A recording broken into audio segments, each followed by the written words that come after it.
Oh, welcome to the Good People with Erik and Hannah. Hannah's laughing right now, and I don't know why. Look at that. I segued into that real quick. What happened? No, Dustin just walked by. So, which is fine. You're allowed to walk by, Dustin. It's just funny because like we just see him like walk by, grab something. I and thought then, he like crop dusted you in the bedroom while you're going live. Just no, like, no, he didn't. he's just like, oh, that's husband and wife stuff. No, I could see him doing that, but no, he didn't do that. He was good. I could see him doing that. I could, like, was it you I had that conversation with about like farting in a relationship? Oh, yeah. Yeah. You can't just tell me when you're married, you just start farting in front of each other. I'm sorry. It's like It's just how it is. Yeah, pals down 2-1. No one's on her side with this. No one's on her side. It's okay. It's okay.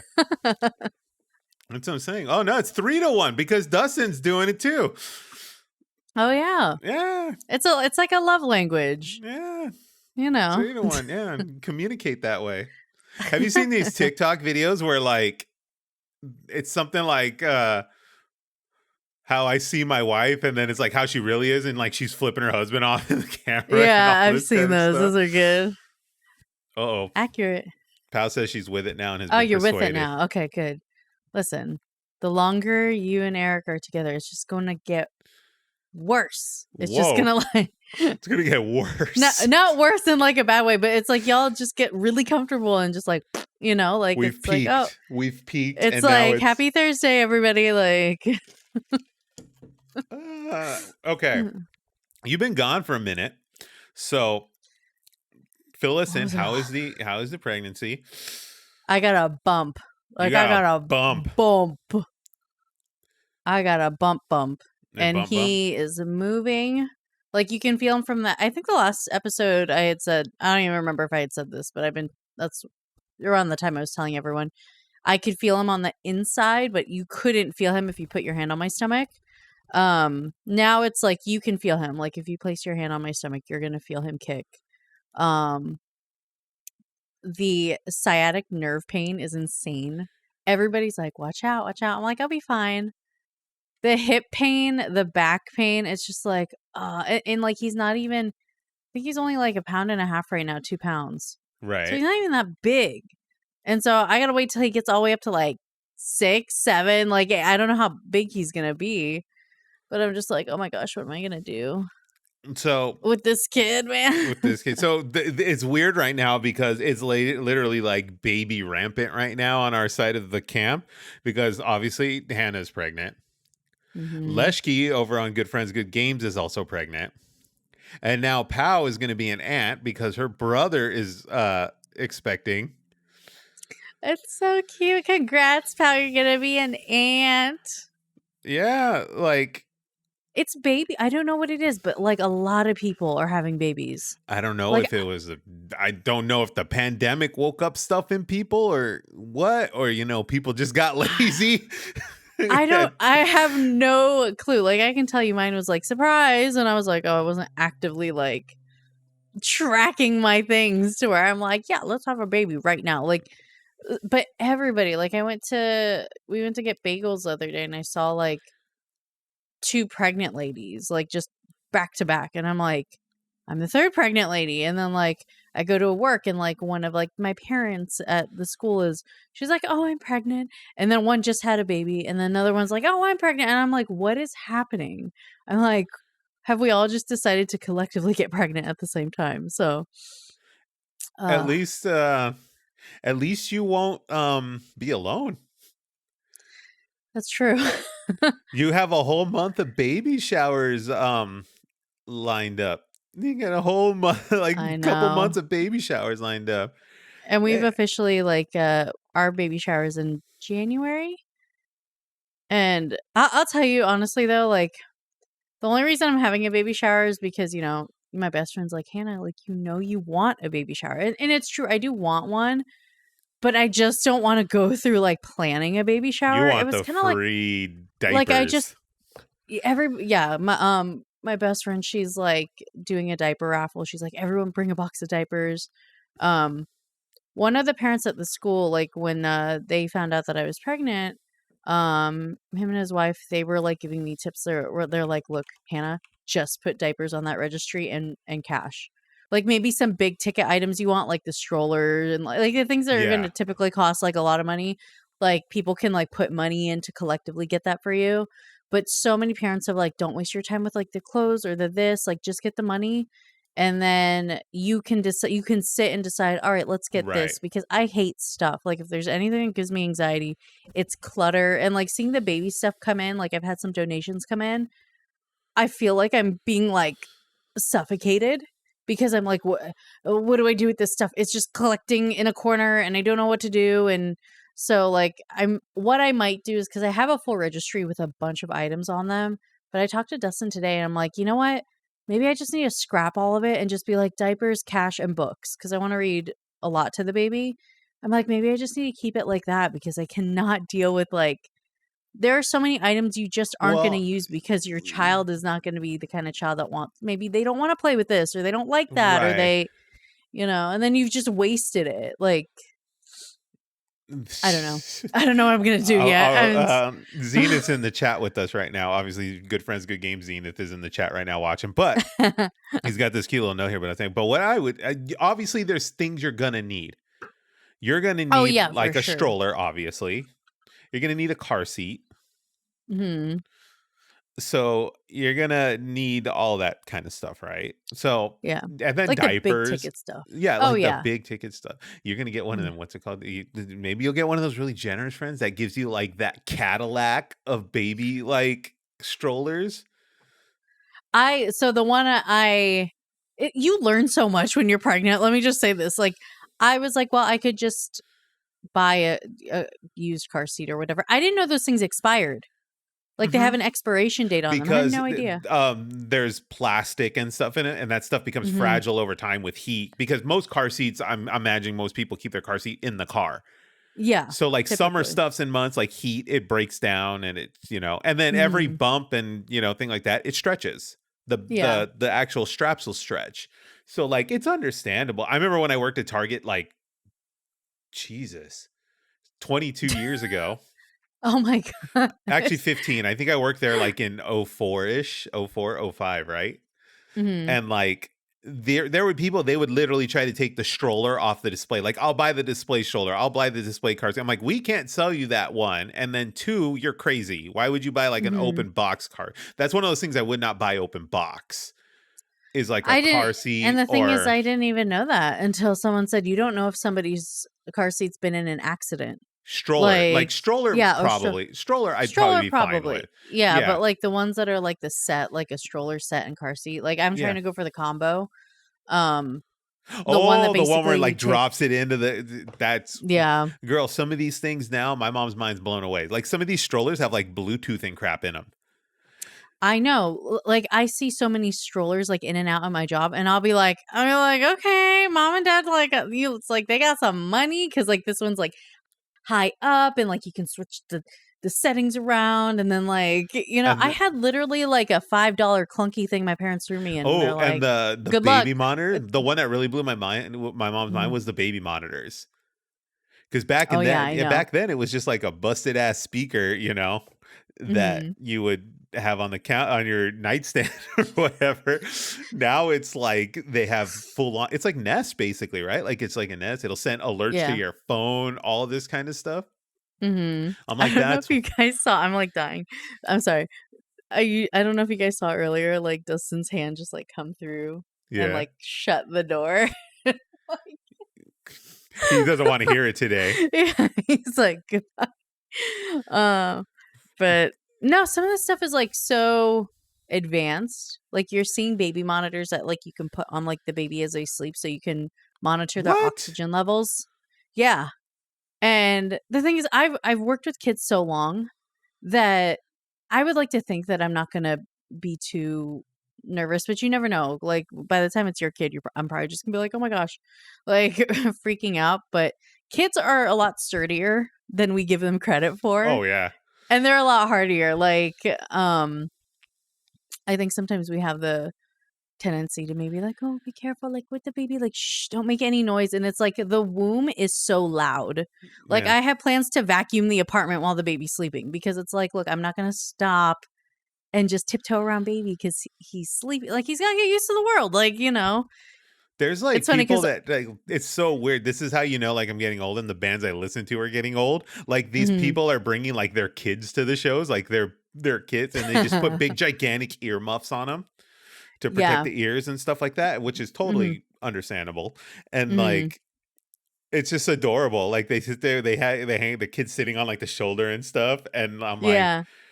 I'm like looking at myself. I'm like, that time's not too far off. Like I'm getting like in that realm of like it's gonna get there pretty soon. But Yeah. we look forward to you are at this point 4 months out. I'm It is 6 months December. pregnant, so I'm 3 months out. It is December. Yeah. My third trimester, I start next week. Next Thursday is when I'm finally in my third trimester. So Man. I'm just kind of like, I remember when I told you very early when I was pregnant. Like you were like, I think I told you like the day of. I was Yeah. like, dude, I'm running. I think we either had an episode or like we had a meeting. I was like, I'm running late. Just give me a second. Like, Yep. On both way, you're like, I'm running late. yeah, On both in both fronts. You're like, I'm running because I late. just like took the test and I was like, I'm like, babe, this says pregnant on it. We need to go buy like 10 more. So, Oh man. Well, it'll so be a beautiful thing. You will be a mama. I know. You can It's be a like, mama. I never in my yeah. life thought a girl named Coffee Poops would. You cannot tell my son. We cannot tell my son about the coffee poop I'll Sarah, be like, let me tell please. you about your mom. 2017. We'll start at 2017. Circa 2017. And then we'll talk about Coffee Poops. But you know how you and your mom met? Or you and your dad met? Your mom and dad met? They met because they hated it. They watched the game I hated playing. And then they fell in love happily ever after. I know. We were talking about when we're going to have our kid play Kingdom Hearts. Oh yeah, Zenith and I. Zenith brought this up when we were talking during the trailer reveal. While we're here, also we did a trailer first reaction over on Good Friends Good Games. You can catch that on YouTube. So, Zenith and I were talking during that whole thing, and we're talking about how we're hoping you football the baby out during delivery. So, like, one of us can just catch. I got him. I got him. And then, Zenith will just block down the line while we get the baby back to you. But no, it's good stuff. I'm curious to see what's going to happen. I'm curious to see how you're going to be when it's all said and done. I mean, I'm terrified for labor. Yeah. Like, but I'll be honest with you. Like, there are either like two sides. Like, I get the majority have been like, oh my gosh, labor is the worst thing you're ever going to go through. You're going to hate it. They're like, I have so many people giving me horror stories, and I'm like, why would you tell me this? Like, don't you want to see my baby? Like, why? They're like, oh, Hannah, like the back pain of this, like you're going to cry, you're going to hate it. And then it's over and then it's worth it. And I'm like, that doesn't sound like it's worth it. So that sounds like a traumatic experience. This is obviously a personal question, so you don't have to answer it now, but are you going to go, are you going to go it? You're going to go it raw, or are you going to have them give you the epidural? No, give me the drugs. Give me the drugs. I'm not that strong. Like, listen. I gotta clip that for later. Give me the drugs. It's funny because something you're like, if you become a dad one day, you're gonna watch like the mother of your children go through this weird process where everybody has a dang opinion about what you decide you want to do. And so like I've had people when I've talked about like what his name's going to be, I have a list of names right now. We haven't really decided on a name yet. What are the top three? Before you forget. I don't want to say yet because it falls into the whole like people have opinions about everything. You know what I mean? So and I can tell you after, like that's fine. I just don't want to put it like up here. But they're going to be like I just saw this comment. Hannah is now Hannah K is now rebranding from It Hannah to It's Drugs.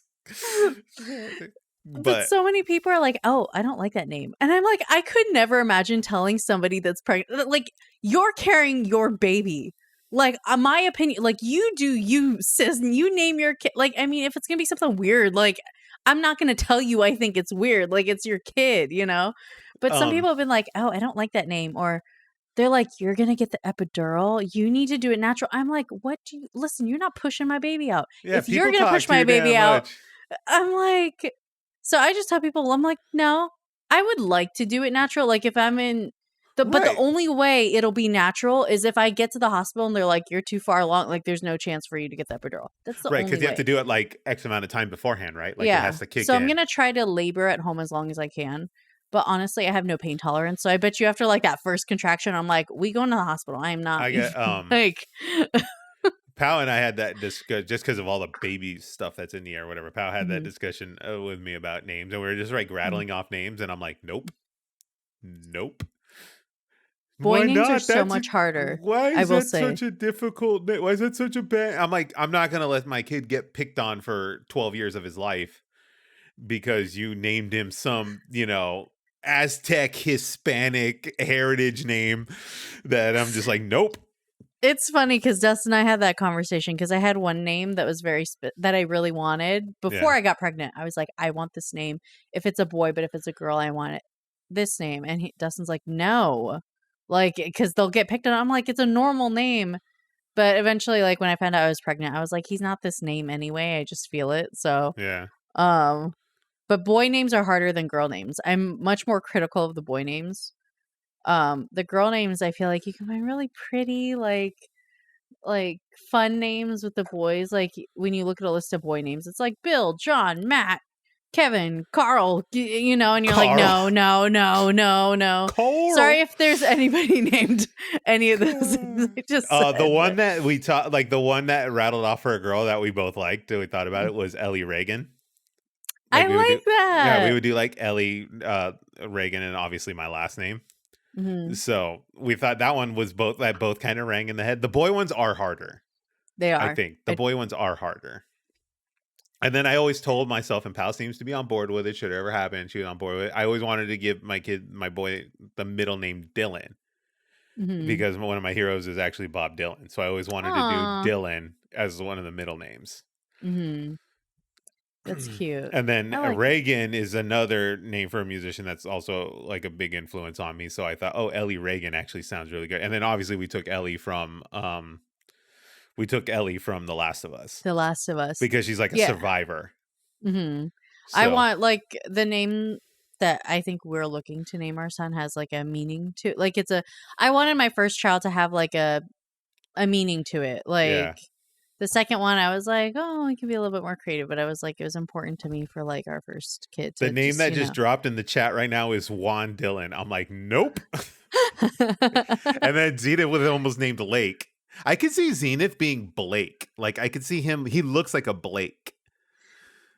I don't think he looks like a Blake because the Blakes I've ever had to deal with have just been like so mean to me. So I'm like, I can't give Zenith that name.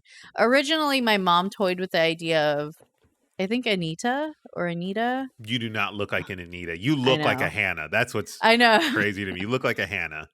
Yeah, but my middle name, like my mom was like, oh, so my grandma's name was Hannah, and then my middle name, my mom was something she thought sounded pretty. So she was like, okay, we'll go with that one. But no, There's tons of I just don't. I was like, I don't want one of those weird like hippie names that they're like these celebrities are giving their kids. I know. I don't want to name Like, my kid like Sunshine Rainbow Sherbert or some nonsense like that. I'm like, no, that's not happening because they have to go through the rest of their life with this name. I know. And I'm like, no. Well, I Remember when mean, Kim Kardashian named her first kid like North and everyone was like Northwest, and now people don't think twice about it, but I remember when she had announced it, I people were bet she's like regretting the West one right now. I Um, I can imagine. as Tara, so before we kind of like, I'll see when I talk about what's going on my end for a little bit, but for the whole Kanye West thing, number one, what Kanye West is doing and saying is just wrong. That's one of the things I haven't actually so I don't know what has happened with Kanye West. Like, it's one of those news outlets I haven't I'll break checked it up on. down for you. So Yeah. Kanye West has a history of saying anti-Semitic things, Right. I heard both about like the one thing a couple weeks in ago. social media and in interviews, etc. He has a history of saying this stuff, which is wrong to begin with. Mm-hmm. And then just like the other day, he went on, we all remember Alex Jones, that weird conspiracy theorist, like Is that conservative the one dude. that talked about like the Sandy Hook Yeah, he thing? owes that family Okay. millions. So Kanye West Yeah. went on his podcast / live show. I don't know which channel it's on. I don't even care. Right. But he went on this live Oh. broadcast, and Kanye went on and he basically said things that he aligned. Like, I don't want to say he aligned, but he does not see the fault. He does, like, how do I word this without upsetting people? He played both sides of the camp where he was like, yeah, the Nazis did bad things, but they also did good things. And then he was like, Hitler was a bad guy, but I loved Hitler for this. And that's just What? He actually said all. That's a very condensed version of what he was saying. Okay, I'll have to look it up later. It's a very, very condensed but version. It's very upsetting, and it's very honestly, I might not even want to look it up, to be honest with you. I may just he's like, reached this plateau of where he's losing his mind because he's just you're seeing this trend. I remember like when the whole like Kim and Kanye divorce started. And I don't know if he was doing lives or whatever, where he was talking about how his kids are being like, he was going on these rants, you know what I mean? Which I never watched them, but they were being talked about. Like, he was talking about how like, oh, my kids are being taken from me or something, like, just clearly not right in his mind at that moment. Right. Like, you know. And it's very, very disturbing because it all started when he lost his mother. Like, he started kind of going off the rails when his mother passed away unexpectedly. And that was probably over a decade ago, I think, at this point. But, you know, he was on medications. He's off medications. Now, there's some people that say, and I'm not a doctor, so I can't actually confirm this without, you know, doing any kind of reading or research on. But there are probably some indications, like if you stay off those meds, and depending on what those meds do, your brain begins to deteriorate and your thought process and everything starts going completely whack, especially when you're bipolar like he is. So he's completely just off his deep end right now. And do I believe he's holds some of these beliefs? Yes, I think he definitely has some, you know, racial issues that he needs to, work on and figure out. There we go. I feel like he has these racial issues that he definitely needs to work out, resolve, and realize they're wrong. But he's taking it to this whole level of extreme that I don't know how much he believes of what he's saying, you know, like, or he doesn't. Yeah, I understand what you're saying. Like, there's clear belief in he believes these things that he's saying, but also to just looking at the patterns of his behavior, you're like, this can't all be like, this is just, it's so extreme, you know what I mean? Like, there's something clearly deeper going on here. He's out of control. Yeah, exactly. So it's like, you hope he gets the help that he needs. Yeah, he's completely out of control. I hope I at this point, I've pretty much written the guy off, because music wise, I thought in his younger years, I thought he was a genius. Music wise, he came at the right place at the right time and did the right things. And I never listened to much Kanye. So like, I could never say that. But there was a loyal fan base with Kanye. I know when that. he came, like I said, he came at the right place at the right time with the right people backing him, and he marked his place in music history. And I'm not going to take that away from him, but I've written him off as this human because, like, honestly, like Zenith just said in the chat, is like, he's a garbage human being, you know, and he really now. The thing about garbage is garbage can be cleaned up. You know, I hope he gets the help he needs. He realizes what's wrong and what he's saying is wrong. And he really needs to change his outlook on life and really, really get himself in line, because it's not right. Right. It is not right. This, you know, and we'll talk, this goes into what we're going to talk about a little bit today, but like, it's just wrong on so many fronts. And, you know, we'll go into it, but it's just wrong. If you feel like you need mental help, please go get it, because you're going to end up in situations like he's in, where you're going to Mm. say and you're going to do things that are going to harm a lot of people and hurt a lot of people, and you may not even necessarily be aware that you're doing it. Yeah, I hope he gets the help he needs. But on a more positive note, we finished the Horizon Forbidden West. We platinumed the whole Oh, thing. It took us 80 hours of life well, I give to, you credit through like sticking through it oh and God, now we're working on Spider-Man. Now oh we're yeah, trying to platinum Spider-Man. That one's a whenever you're doozy talking about. too. Yeah. I bet. I see. I don't have the patience to platinum anything. Yeah. Are you one of those ones that kind of just goes in, does the game, and you're done? Or are you a It depends on the so when I was younger, like my early 20s, like I talk like I'm some old lady. But it's like okay, you're almost there. when during like college, my college years, it's like because gaming was such a form of like escapism and it's like Yeah. my main form of hobby, like um there were some games that I genuinely wanted to like 100%. I think the closest I ever got was like The Witcher 3. Became Yeah. obsessed with that game. Skyrim, I never tried 100% Skyrim because good luck. But like I was very like committed to doing as much as I could because I was just having such a great time. Um, but now it's and I might have meant this on like said this on the last episode where it's a little bit harder for me to game. Oh yeah, because of the I don't know if it's a attention span thing. I don't know if it's because I'm pregnant. I don't know if it's because I'm tired. It's just gay. Honestly, like the last time I was on this PC, like before, great like crash. yesterday, yeah, it was like, I mean, it's been like 3 weeks since I've like turned my PC on. Like I just, I get home, I want to sit down, rest my hips hurt, my back hurts, and it's like I can't sit too long, but I can't be on my feet too long all day. You know what I mean? And so right now, what I've been playing is I've just been playing Modern Warfare too, because I'm not a COD girl. Like I'm not hmm someone that like Yeah, likes Call of that's blowing Duty. my mind. Like, but I get it. You've been playing with your husband, and you're both having a good time. It's been a little Yeah, we're escape for having a you. good time. And it's just been like I get my quick little fix of gaming and then I'm like, okay, I feel like I've done so like I've gamed and I'll go to sleep. And then I'm trying to replay Mario, is it Mario Odyssey The one with the cap. on the Switch? Yeah, Mario Yes, the Odyssey. one with the cap. Just cuz I'm like I just need something to enjoy. Um, and relax with on the Switch. So I've been playing that. And that's pretty much it as far as gaming. Did you get I'm you a get little any more books done? I literally have not touched. I'm reading one book right now on Is it a mom book?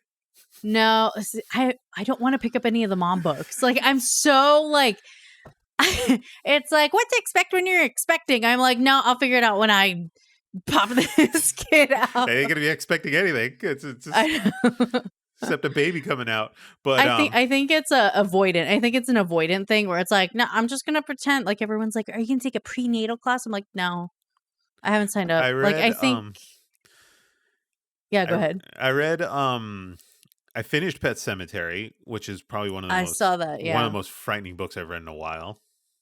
Just the content of like the concept of the story is kind of like frightening, and Hmm.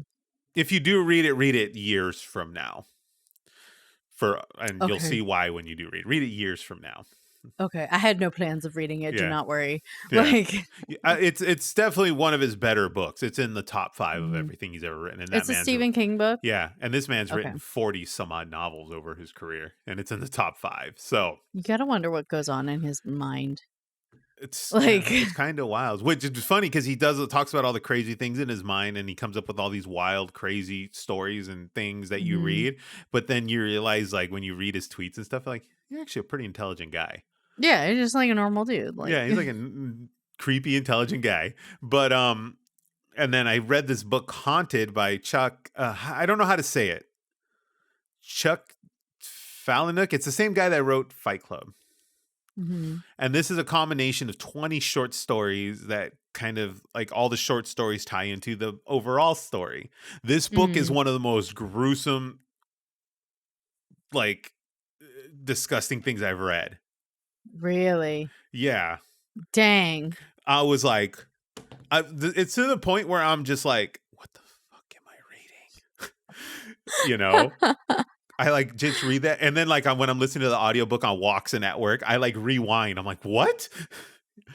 One of the most disgusting books I've ever read. I rated it a 2, not because of the content, which is going to be ironic when we talk about it, but Mhm. or when we talk about the stuff later. But I rated it because like I just had a hard time following the story. Like I had a Mhm. hard time following it. I was disinterested in a lot of stuff because it's short stories that all culminate and tie into one main story. So like some of the Okay. short stories you get into and are intrigued by, some of them are kind of boring to Did you. you finish it or was I it like finished it. a I okay. towered through it. I This book kind of destroyed my goal of 20 books in a year type of thing because I Uh, was like, it took me a month to get through this you one. just weren't like enthusiastic Yeah, about it. it You're took me a like, month to okay. get through this one, and I was Yeah. like, well, there goes that run. We'll do better next year. But now I'm getting into the dystopian type of stuff. I'm getting into my dystopian mode. So we just started The Handmaid's Tale. Oh, okay. So we're getting into that mode, and then we'll probably do some Lord of the Flies or like, Animal Farm or something, Oh yeah. because this stuff's I, starting to make sense now that we're that's living in stuff. the Yeah, that's what makes it a little bit more creepy. I read Animal Farm in high school and Lord yeah, of the Flies in middle school, but I right. still remember them. That's how much they disturbed Chaos. me. It's all Yeah, chaos. 1984. It's like all this stuff's becoming real now. I'm like getting into this I know. dystopian. Handmaid's Tale, especially because it covers a lot of the issues women are facing. Yeah, I haven't watched like the last season. I think I haven't watched like the last 2 seasons. I feel like they spit out those seasons really quick. But I Yeah. was watching it on Hulu for a little bit and never read the book though. I don't know how different like the book is from the show. Right. Um, but let me know how if it's good. Let me know Yeah. because I could It's a I short might read pick it too. up. It's like 300 pages. It's a short read. Oh, it is. Oh, Yeah. I assumed it was longer because like The show, they the just show stretch is it like out. yeah. Did you guys get So your Christmas tree up and stuff yet? Are you in Christmas mode yet? everything's decorated. The tree just hasn't been purchased yet. We're just waiting for Oh, payday. you don't do the fake tree, huh? No, we get a fresh tree. Aw. Mostly too, like one because like this apartment, like there's no place. We don't have like a lot of storage, so to get like a fake tree right now, it's like where am I gonna put it? Along with like the baby stuff, it's. So last year, our first Christmas together, we got a fresh tree, and then like this year we'll get one too. We always get an ugly Christmas tree Right. because my dad started this story about how like oh imagine like all the trees like they're so happy they're getting picked but the ugly Christmas tree doesn't get picked so he's sad on Christmas Aw. so now we get like my family has always gotten like this butt ugly Christmas tree like you look at it and you're like this thing is like naked on like one side and like the branches are just like all mixed up and So it but then ain't when you dress it much. up it looks beautiful It ain't yeah that's a much, but there she mhm. is right there. Oh Down in there the she is I had to look in the other camera yeah, yeah down in the little corner right there. She ain't much, but she cute it's getting to the point where I'm gonna have to buy a bigger one because yeah you need to get a this nice thing's gonna big get one filled with ornaments. Because now hmm Pal and I are starting to do because we have the ornament tradition in our family where we try to hmm get someone gets an ornament every year. Oh, okay. And I we're like starting to that. do that. Get the ornaments, we date them, and That's so cute. put them up every year. So I don't know if do you guys do that, or what traditions does Dustin have? Like before we get The started, what does he his is do? like the Elvis Christmas album, Which which we we found at the found. thing. So we'll probably we'll play that when the tree comes, so that Yeah. we can decorate the tree with Aw. the Elvis Christmas album. And then for I'm trying to think like I mean I don't want to say my family's boring, but it's They're usually boring. church church on Christmas Eve, and then like we wake up like butt early Oh. to open gifts. I know that like Hispanic culture is very like Christmas Eve. So, do you celebrate Christmas on Christmas Eve? Oh, Or I'm actually a Christmas morning person. I'm a Christmas morning person too. So typically what I do is I go Christmas Eve, I will go to my cousin's house and I will see my dad's side of the family, which is Mhm. starting to get kind of it's crazy because my dad had 10 brothers and sisters, right? Right. He was in a family of 10 siblings. And well, most of my aunts have now passed on, Mhm. and the uncles are all living in separate states, so they don't really come anymore. But like now it's mostly like me and the cousins and all that stuff, their parents kids and my Mhm. cousins, and I see them. But that's when I get to see my dad's side of the family. It's at least some Mhm. of them. But yeah, it's kind of sad this year because I only have one aunt left out of all of them, and Oh. she's kind of like she's kind of like a lone wolf out there. Mm-hmm. You know, she kind of does her own thing and doesn't. Right. But like all like it's sad. Like all the aunts are like gone, and they all lived long, fruitful lives. Don't get me wrong; they all lived Mm-hmm. into their 80s and 90s. Mm-hmm. So they lived through a lot of history and long, fruitful lives. And it's like, wow, like Yeah. you know, the glue. It's you get to that point when your life and families is that the glue that kind of holds families together starts going away, and then Mm-hmm. someone has to like re-glue it and keep the thing going. Right. And it's Yeah. really, really crazy. But we do that on Christmas Eve. Pal has come to a couple of them, so she'll come with me, and we'll go see the dad side of the family. And then Christmas morning, like from Christmas Eve, Pal will go drive to her mom's, and because Pal does the Christmas Eve. Her Okay. family does a Christmas Eve thing. So she'll come with me to see my family for a couple hours, and then she'll go to her family's. And then her mom doesn't live. Her mom and dad don't live too far from my mom. Mm-hmm. She's about an hour away from there. So like I will go Christmas morning to my mom's, and then Pal will come down Aw, shortly after, that's and then kind of cute. hang out. Because like my brother and my sister-in-law and stuff, we're all kind of starting to get, they're all starting to get, like family oriented. They're starting to get along with each other and like comfortable Yeah. with each other and all that kind of stuff. Not Mm-hmm. that they were ever uncomfortable, but you know how It it just comes evolves. with the age. Yeah. Yeah, it evolves. The relationship with Yeah. things evolve with people. So like Mm-hmm. now that's kind of like what we do. And then Pal and I usually do our own Christmas here like a couple days Mm-hmm. before all that stuff. But That's cute. yeah, so it's pretty good. But I think we'll do one more of these before Christmas, right? That's the plan. 2 weeks from now, or a week and a half from now. Yes. So Or I have yeah. a So long as like our original plans. What was yeah. that? It. We Well, were we'll waiting talk for about it like. at the end here, Yeah. but like, yeah, Yeah. that's we'll see each other one more time here. Yeah. Okay, that's at least the game plan. So yeah, the world's getting wild, right?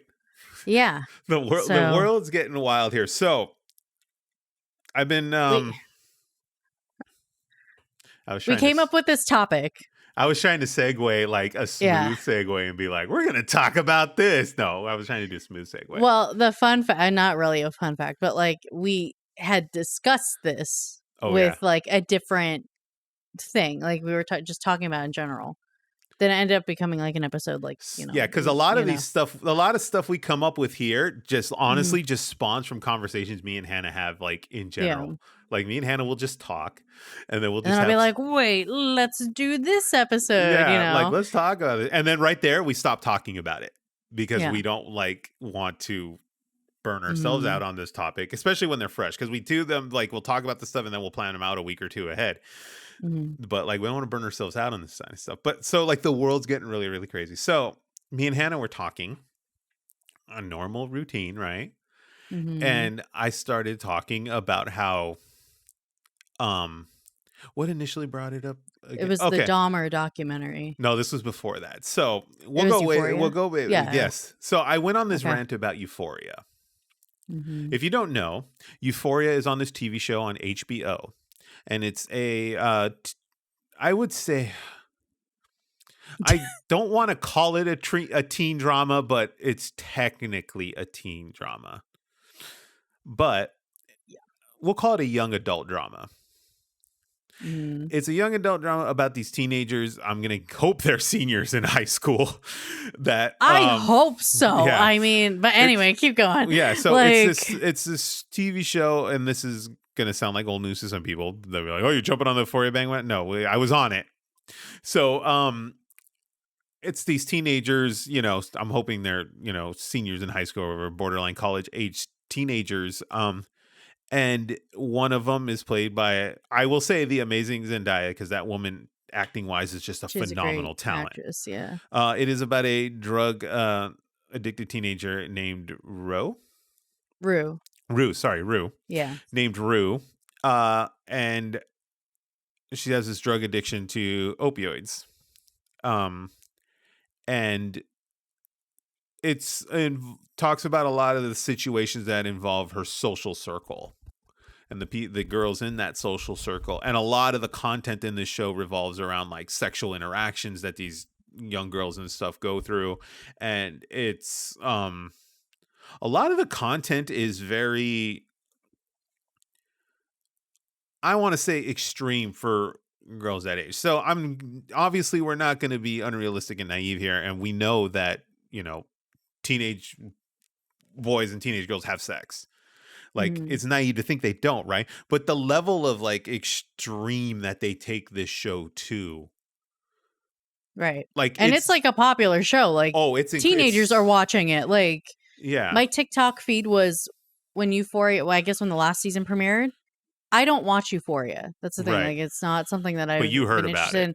But I heard about it, but my TikTok feed became Euphoria because like I would get a clip and I would watch it because it draws you in the show. So like I have an idea of everything that happens, but then my algorithm was just like Euphoria, Euphoria, Euphoria. And some of the things that you watch are just kind of like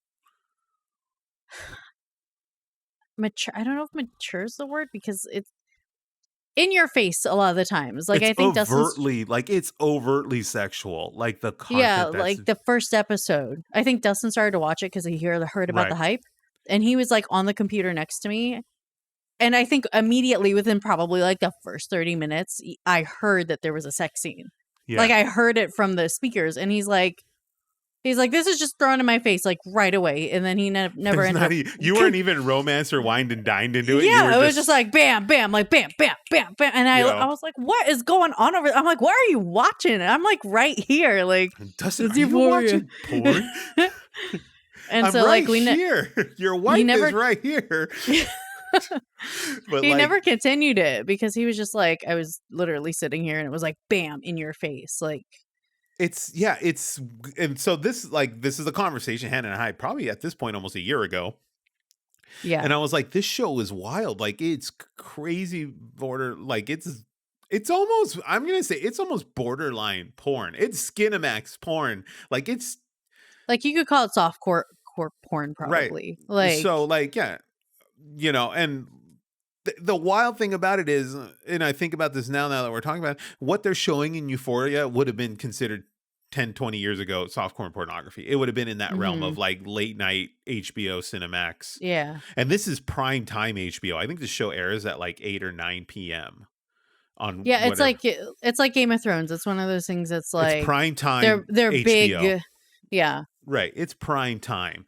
And that's what, and I'm like, I'm like, yes, they're actors and they're grown adults, but it's one of those things where I'm like, these are high school age kids that are being portrayed in this show. Yeah. And L- call my generation different. It's funny how I say that now. Call my generation different, but like we all knew that, we all knew about the kids that were just overtly promiscuous.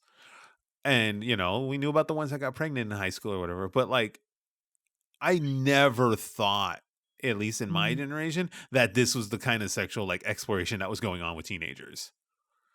I don't even know if that's necessarily the case. That's the thing.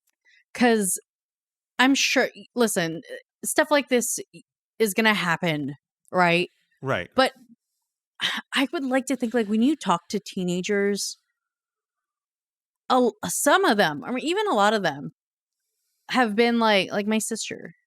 Yeah. She doesn't watch Euphoria, but her friends do. And so she knows like the whole plot. And I'm like, is this stuff going on? Like, I'm not trying to be like this, like Yeah, you actually have a good insight to it naive. because you have a teenage sister that's in this age Yeah. range. So like Yeah. how does she interpret and how does she see this whole thing? Like We've had brief conversations, but she's like, this doesn't really happen where she's like, things happen in high school, right? oh You're yeah, going to get obviously. trauma. You're going to get the kids that are doing things that, like they shouldn't be doing, like vaping and drugs. And like, you're going to see that, unfortunately, right? Right. But Kids when I drink, talk to kids do her, drugs, they have like sex. I hear how she talks to her friends. They're just like a bunch of goofy teenagers. Right. Like it's literally like I hear how they laugh with each other. They have like these really cute goofy jokes and they're like, talking just about like school and like it's and so then I look at Euphoria and I'm like the disconnect. Now are there teenagers that are going to be similar to what's portrayed in Euphoria? Yes. But something I want to bring up though, and I don't know if you watched this growing up. I think one of the best shows that really show the teenage life or whatever is Degrassi. I I think never watched Degrassi Degrassi. Really? I never So, watched it. That might have been past my time. well, no, because Degrassi's been going on for years, and they've always just built on the generations. Oh, okay. So, I always liked Degrassi because it handled difficult topics. All of the actors were age appropriate. So if you were presenting as like a middle school student, you were 13 years old. The actors were 13. If you were a 16-year-old girl that had dealt with pregnancy, they casted 16-year-old actresses. They Interesting. they were Okay. always very accurate because I think when I had watched like behind the scenes stuff, they're like, we wanted to make this like authentic to like the high school, the middle school experience. They address heavy topics without showing the things that Euphoria shows. You know what I mean? It's like, Right. okay, so you knew that these teenagers were having sex and one got pregnant, but they didn't show it. Like because why do we need to see it? You know? Right. We know how they You know? got there, you know. Yes. Maybe they would do a scene where like you knew someone was doing drugs. Maybe they would show like a quick clip of like the I know nothing about drugs, but the needle or something, but you weren't seeing them actively shoot it up like acting, you know what I mean? Right. You knew it. The audience was told like this is what's happening, here was the consequence, this is the journey that these teenagers are going through.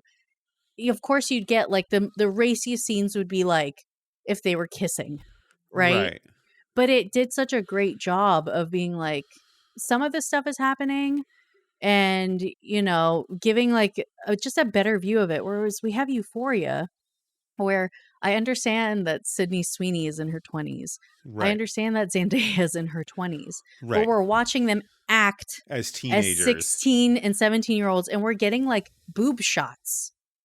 You It's know what I not mean? just Like the we're it's getting not like even just the boobs. So to tack on to what you're saying, like I think Degrassi was a little past my time. I might have already been past teenage years when that happened. Or at okay. least when it blew up here. Yeah. Because I know it was Canadian or something, right? It's Canadian, yeah. Right. So It it was blew on up like here. Teen Nick or something like that at the Yeah, see, time. that might have been past my time. But when I Yeah. grew up during the Boy Meets World era. Mhm. And I don't know if See, you're familiar. a lot of the people in my generation watched Boy Meets World. I never did. So I have no Okay. knowledge of Boy Meets So, World. yeah, so I grew up during the Boy Meets World era, and Boy Meets World actually tells the story of these two high school friends, Mhm. Corey and Sean, and they go through, high school issues in life and their parents and their teacher. Mhm. They even has the supportive teacher, Mr. Feeney, that helps them go through life, Mhm. and gives them the outside stuff that their parents can't do. Or it fills the void that their parents may not necessarily be able to avoid on Mhm. life, right? Mhm. And just like you, this show there's a girl that Corey grows up with named Topanga. Mhm. Obviously, the concept of the thing is Corey's going to grow up, he's going to marry his childhood friend, Topanga. Mhm. But what it depicts in the whole thing is it depicts their first kiss and all that stuff when they're junior high Mhm. schoolers and all stuff. It depicts this real life, at least for that era and time. It Mhm. depicted this real life interpretation of high school. And it's interesting. It's unique to me because I actually grew up with these kids. I was the same age Mhm. growing up with these kids. Um, and then they go to their college years and all this kind of stuff. But during the whole concept of the show, because it's Corey and Topanga and they've lived their whole lives together, and they're going to end up married. Obviously, you go through that topic of, well, they're teenagers. They're going to, Mhm. start, getting into sexual acts with each other, and they're going to start exploring themselves sexually and all that kind of stuff. But the show never depicted any of it up until the point of when they got married and they Right. so they wrote this fine line of conservative, like, don't have sex till you're married kind of thing, da da da da da. Mhm. But they managed to, in a classy way, Mhm. build that sexual tension that they would have in their late teenage years through their college years. Mhm. They even explored a realm where Corey didn't date Topanga and Corey went and dated other girls, Mhm. and like, explored himself. But you You weren't never saw introduced any of to it. like explicit like him grabbing her, Yeah, like, fondle like the stuff that we basically see like on Euphoria. right. Like the hot and heavy like car Yeah, we scenes never or whatever, saw any of that kind of like stuff. And but like this show depicts, number one, the clothing that these girls wear in Euphoria is just insane. These girls are dressed like mhm. they're going to a club, and you know, It's they're like I've never seen a 16 or 17-year-old like right, dressed like that. dress like that. Like I think most of them would be like, "No, I want to be comfortable. I'm going to wear my sweatshirt and pants to school." Like these girls are literally like in Euphoria like all this makeup, like heels. It's like very little to no, unrealistic. like no little to no skirt, you know. I know. And so you're like, that this is unrealistic.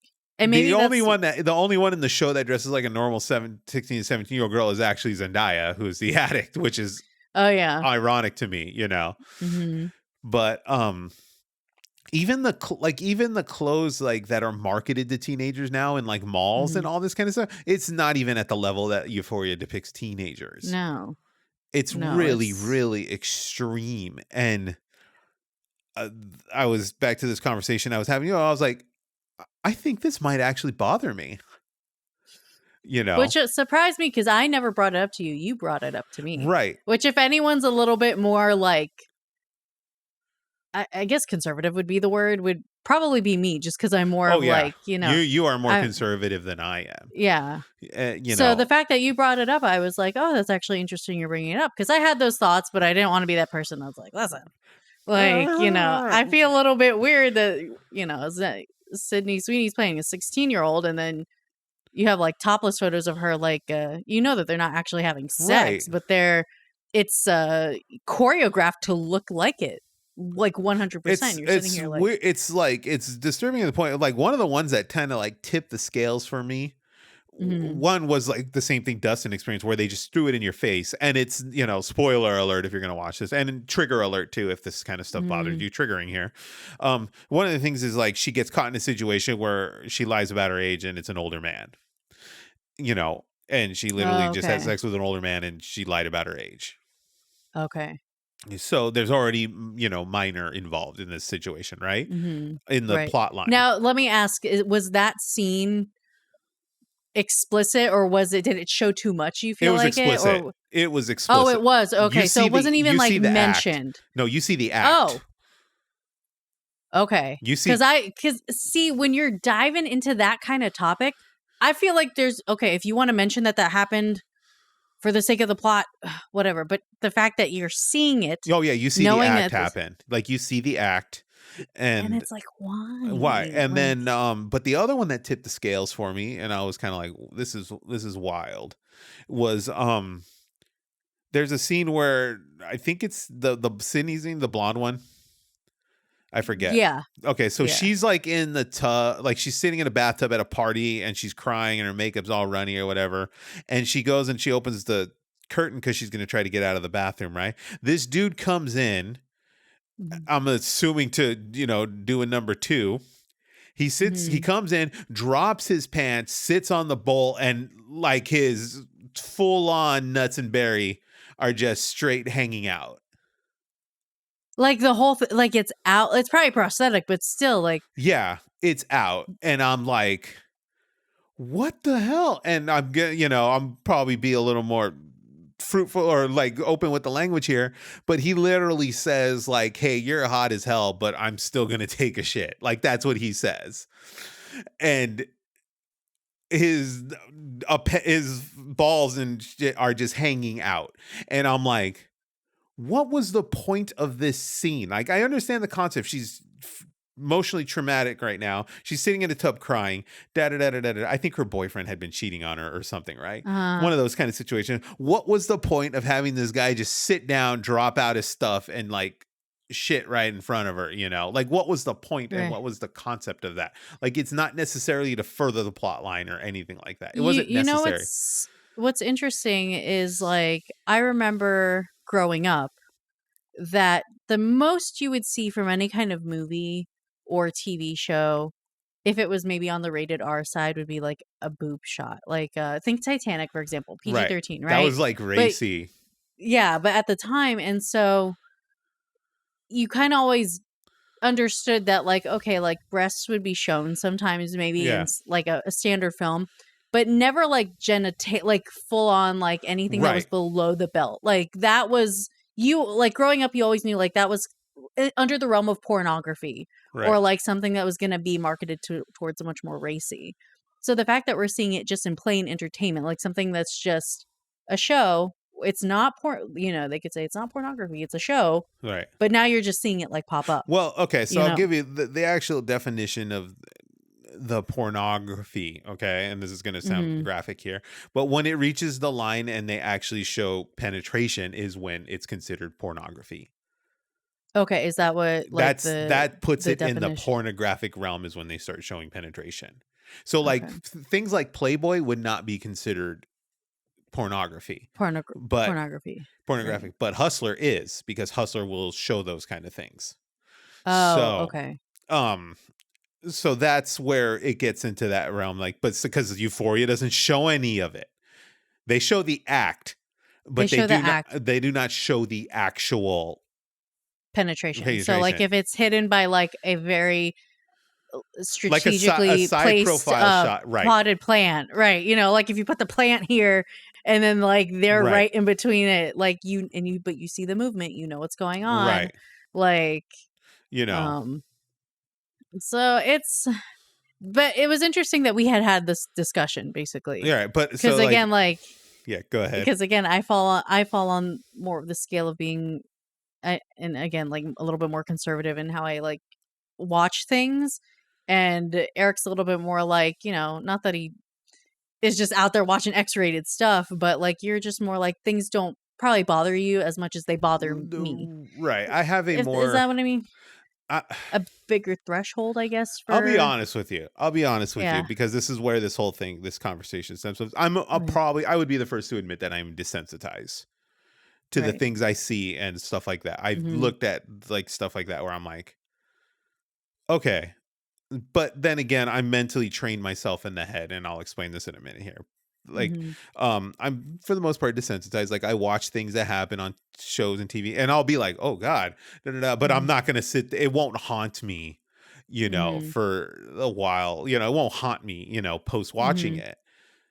Outside of a horror movie or something that'll get me for an hour or two after I watch it, mhm, but then I move on with my yeah, life, the next day. I'm fairly desensitized. I'm also obviously fairly liberal in thinking. mhm, I have some conservative thinking, but like for the most part, I lean on the side of liberal, right? Like I said, I'm not teenagers have sex. I'm not naive, right, to think they don't and stuff like that. But to sit there and have this depicted so graphically, where I would define a show like Euphoria softcore, it is like it is riding that line mhm, of extreme. They're showing you genitalia, da, da, da. They're showing you everything but the actual penetration, and it's kind of to this point where I'm like, this is probably disturbing me. And the part that disturbed me is that it's marketed to young adults. It's mhm. intended to be an adult show, but it's marketed more towards young adults, like late teens, early 20s. And we would be naive to think that, like, teenagers are not gonna watch this. Right. That's why, like, if you're a parent, like, please just monitor what your kids are doing. Right. But, like, it would be dumb of us to assume, like, oh, it's HBO, like, teens are gonna watch this. They can't even. No, they're gonna go and watch it. Right. Like, kids are gonna watch this. Like, just Yeah. with the access of just the internet and stuff like that. You know what I mean? Where And it's so, funny too, because like have all these conversations we have, the internet changes everything and how we do it. But mhm, yeah, so I'm like watching, I'm like, this is borderline softcore. I'm like, this is, these are teenagers being depicted in the show. This isn't right, mm, And um that's what kind of stemmed this whole thing. I was like, because you'll watch every time Euphoria aired, it would trend on Twitter. mhm, And I'm yeah, like, we're a pretty fucking desensitized society now. Like we've reached that realm of like, mhm, we're turning a blind eye to this stuff. mhm, Um, Pow had just said in the chat here, I think they wanted to make it so out there that to get people to talk about it and curious to watch it. That's how Pow ended up watching it. You mhm, know, did you see that scene? Did you watch what happened here? Did you see what she did? That kind of mhm, stuff. And that's the kind of thing that gets like, gets people talking. It gets it trending. And mhm, I'm just like, this is wild. Like no one sees what's going on here but me. mhm. Obviously that's not the case because you're seeing what's going on, and even you were like, this is not like, And you know what's interesting? I'll admit that I am desensitized. I think we are all oh yeah. desensitized. Um, Well, we've but it evolved as a was society past, right. the conservative of, the 50s and up to the 70s. Yeah, I think there are things guarantee you if you would have caught me like maybe 4 or 5 years ago, I probably wouldn't have been as bothered. Like, I probably just would have been like, okay, this is what it is. But now, just where I am in my life, there are things that didn't bother me before that now just aren't sitting right with me. And Euphoria is kind of like one of them. Like, again, like 5 years ago, I probably would have been like, oh, it's a show.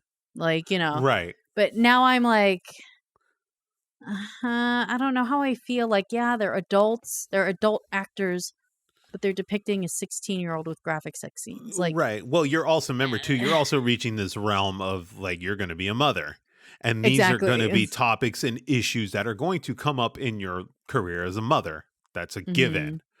Right. I look at it, like I'm not one now, but if I become a father, like I'm at this age realm where I was like, I could be a father, at any Hmm. given time, Right. and I'm like, okay, these are obviously issues that are, and like you look at how they're depicted, I'm like, that's not right, Yeah.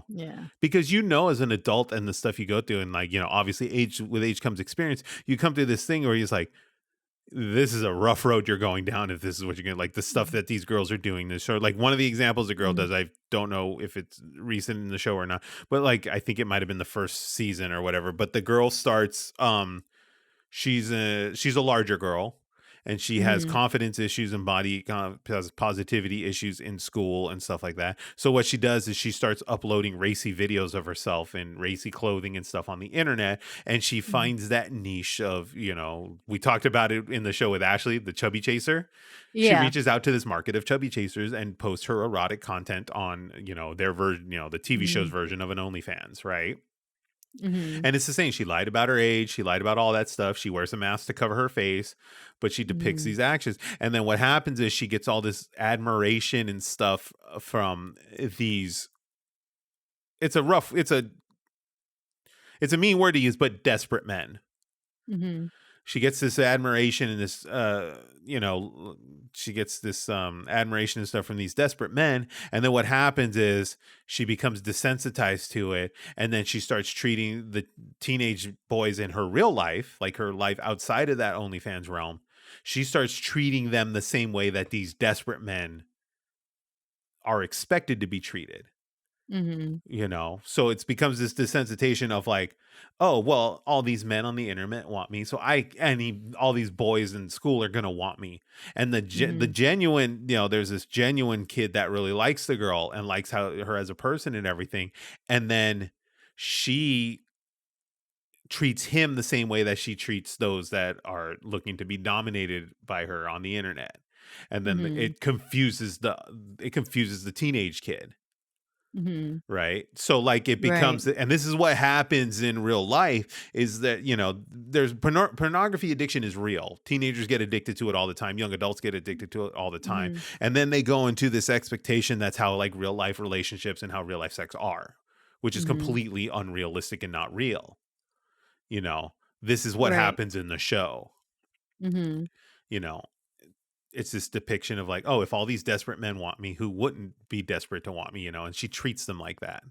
And it's I Go ahead. Go ahead. no, go. You have a thought, go. Well, so my thought is there's this organization, it's called like Fight the New Drug. It's not a religious organization. It's actually a secular organization Yeah, that talks about the harmful effects of pornography. right, Like, cuz now we're seeing like how it alters and changes the brain and like how damaging it is. And again, this is not a religious organization. They don't post anything that has right, to do with like they're posting like scientific like backing from like psychologists and everything like that. And I think the thing that's concerning to me, like one of like the top searches in pornography is like teenager or teen, right, young teen. Like, and so it's, you have to wonder with like the culture, does the culture play a part in like fueling this search, right? right. In this want in people, like this, like you said with the one character who decides that, she's going to lie about her age and like post like racy pictures of herself, like, Yeah. it just, it all starts to, and you start to step back and you're like, I don't want to sound like a conspiracy theorist, but like this is all So this thing's connects in a way, interesting. I feel like, Yeah, this thing's interesting. Like, uh, I think a lot of times. Okay, I'm going to tread careful ground here. I have to think about how I'm saying. I personally, one, I don't have a problem with pornography. I think, people explore it, they watch it, they look at Mhm, it, and, I would say, it's healthy to watch it on, in what's the word, moderation, mhm, because it does help people mhm, discover, sexually what they want, and, what they're comfortable with and all that kind of stuff. It helps them discover those things, right? I think when we limit people's access to discovering themselves what they want in life, both sexually and, I think when we try to limit those things, that's when we run into problems. That's when people start getting depressed. That's why we have the whole, community of people that are gay that are depressed and stuff like that, because they can't be open about how they are, mhm. sexually in those things. So like, but that's a whole different topic altogether. But overall, pornography, I don't see it, like I don't have anything, like I don't have anything against it per se, Right. at least in the sense that the secular group does. Well, at least from what you're Mhm. telling me. But Yeah. one thing I can tell you though is pre-internet pornography was much more controlled. The Mhm. access to it was more difficult. You had to, be an adult to buy it. You had to be an adult to go into the store to purchase it. They checked your ID when you purchased it and all that kind of stuff. The It avenues wasn't as simple as a website, like, you right. had to. The advent of the internet, especially now, has made it much more difficult to control it. Because Mhm. before, too, legally, to create it legally, you had to, go through all these avenues. They had to prove you were an adult. You had to get testing. You had to do all that kind of stuff to, get into this industry, right? Now the OnlyFans market and all that stuff has taken that security measure away. Made it more accessible. It's more accessible that anyone can create it and anyone can put what they want out there, essentially. Now, whether or not you get caught, that's a whole different story, doing something illegal. But to be able to put it Mhm. out there, that security level has been taken, away, Right. because anyone can create it now. Mhm. Anyone, like, people can access it a lot more easier now. Purchasers, consumers can access it a lot more easier now. Pre Mhm. OnlyFans era and all that kind of stuff, when there was just these, professional websites doing it, you had to submit a credit card, you had to submit an ID, probably, in all those cases, right? So Mhm. to get it, but now there's websites that just post it up for free, and then the checkbox, are you 18 or over? You know, Remember how, like, our last meeting, I was telling you about just, like, the blank Twitter account I have to yeah, just check up on news? So I was telling Eric this, that, I I don't have a Twitter, but I have, like, this just fake one just if there's news happening, because it limits you. If you don't have a Twitter account, you can't read anything. right, So, it's just like an empty account, and I just, like, read if there's anything right, going on. overly But trending. because, yeah, I'm not following anybody on this account. Nobody's it's like literally like a 0 account, Yeah. but it's weird. The timeline, or like, the feed, I was showing Eric, like, I get, like, boobs and, girls in, like, G-string bikinis, and I'm like, I The literally, I don't, waifus.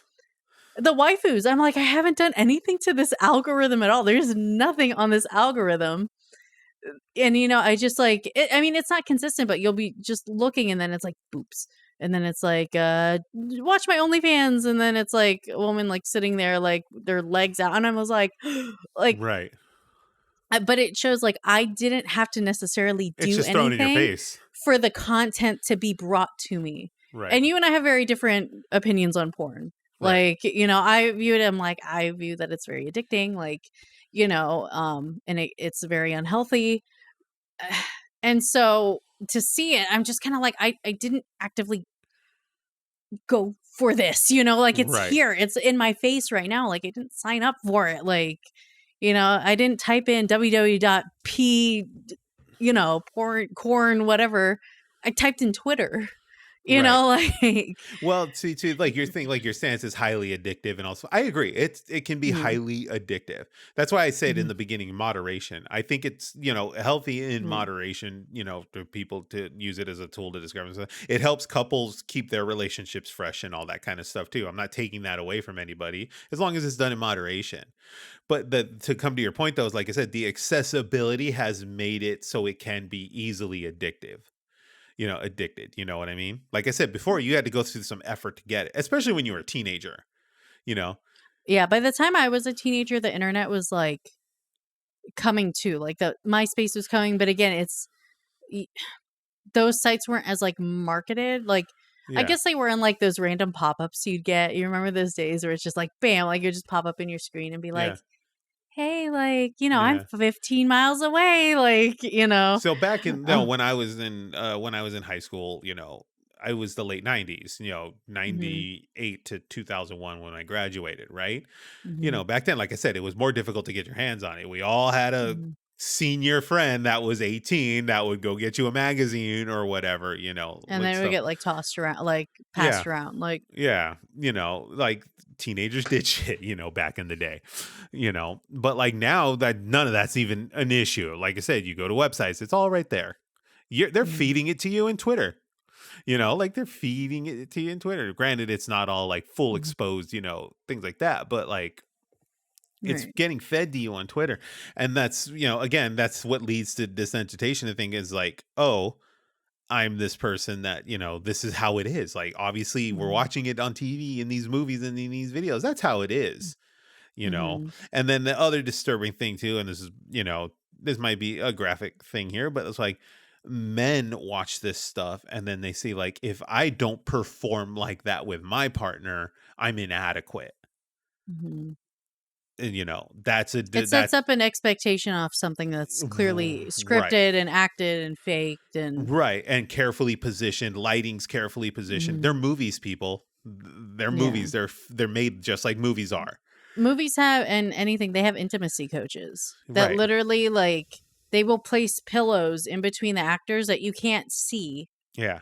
but it's all camera angles unless Right. it's like straight up pornography. That's, but Right. we're talking about like Your um R-rated movies, that it's depict kind of scenes. like how women we grew up believing that intimacy is always going to be this beautiful and fantastic, like romantic, like Right, the rose so petal trail to the bed and all this kind of right, stuff. like we're talking like Titanic, like they're in the car and like there's the fog in the window and it's gonna be like this, and the reality of any kind of thing like that is that that's not always gonna be the case. You might have moments like that, but it's not always gonna Yeah. be, you know.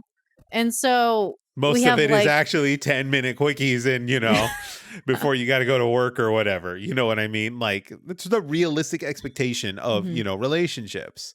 mhm, And like again, they depict all this stuff, like especially when they like depict again, going back to because this is what the Euphoria stuff talks about, because it's all adolescence, but like mhm, the whole first time thing where men will brag about how they did this, all this, and this on their first time, and none of it is accurate.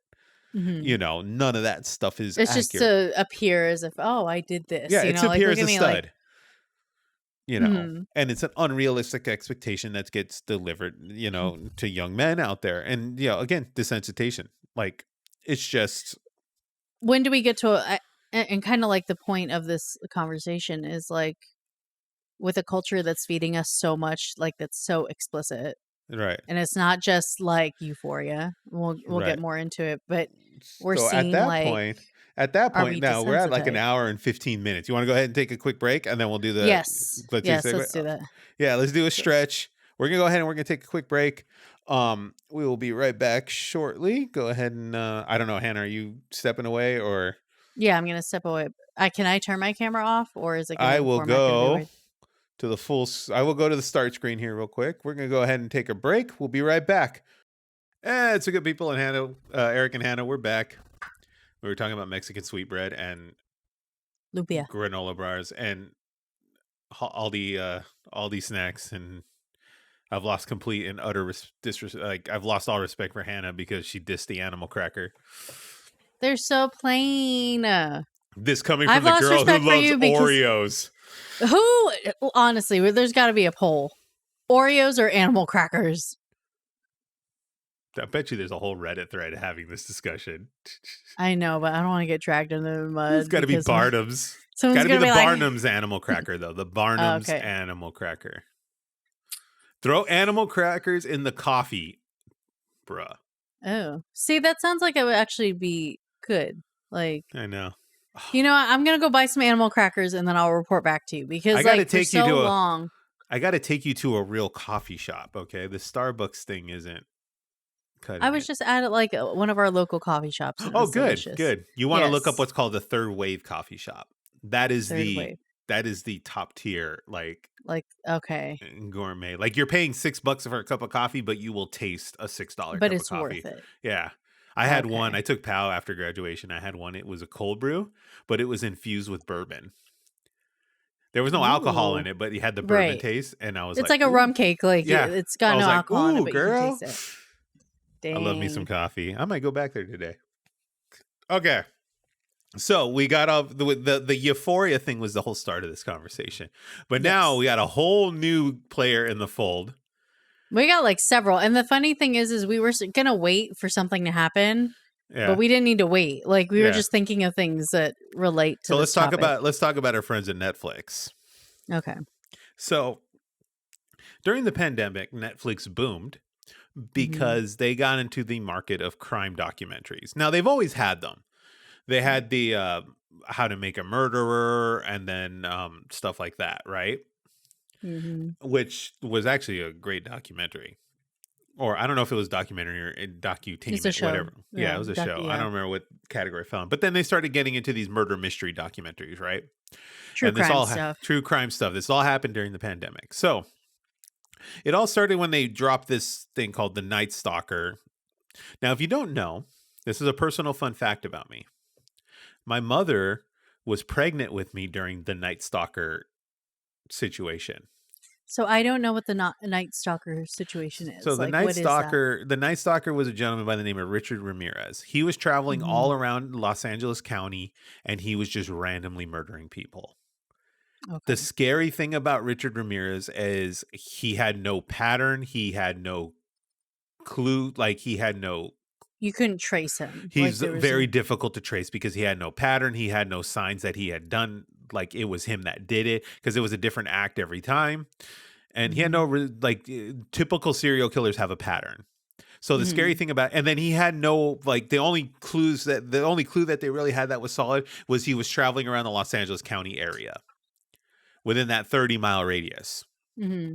So that was the scary thing about him. But the thing is, he was going around during the 70s when people would leave their windows open at night and their doors unlocked and stuff like that. And he would randomly Different time. different time. Yeah. He would randomly break into people's homes and kill them. And no thought pattern, no reasoning, and nothing that the cops could like hard trace, right? And figure out. So my mother was actually pregnant with me during the Night Stalker area, and he was literally traveling to areas that were 5-10 miles away from where my mom was living at the time. Wow. Really scary stuff. Like for that, like really scary stuff. Hmm. And you know, we had the crazy people were not new. They had Charlie Manson in the 60s, et cetera, et cetera. But like this was a whole new level of, you know, scary. Like, because this guy, Hmm. you don't know where he was going to be, when he was going to do it, right? So that's a fun fact about myself. I was actually, you know, my mom was pregnant with me during that era, and she was very afraid. They got where he was going where my grandma was living, etc. Like Hmm. it really hits the home. When you read about that stuff, you know how you like hear about these stories and stuff where you see this stuff on the news and you're kind of like, oh wow, that's terrible. But it's like a city or something that's literally, you know, a couple hundred miles Hmm. away from you or like Hmm. a whole different state or whatever. This was Yeah. literally the definition of in your own backyard. Right. And it's my mom, it was a whole different level of scary for my mom, especially being a young mother. So that was the whole thing. So Netflix got into this thing and no one had really, like yourself, no one knew who the Night Stalker was. Hmm. Because it was a story, you know, it was a news thing from the 70s. It's like a story of its time. Like, Right. Right. And hmm, people have come since then that kind of upped what he did. It's, you know, a horrible hmm, thing to say, but upped what he was doing in terms of his acts. Right. right. So they started with this documentary and they did this whole, I think, 8 to 10 episode documentary or whatever. And it just skyrocketed. Netflix took off with it. Right. Hmm. And it becomes this whole thing and it just went crazy. Everyone was talking about it. Everyone was doing it. And it became like the talk of the pandemic. Like that was one of the shows that people talked about during the pandemic, right? So Hmm.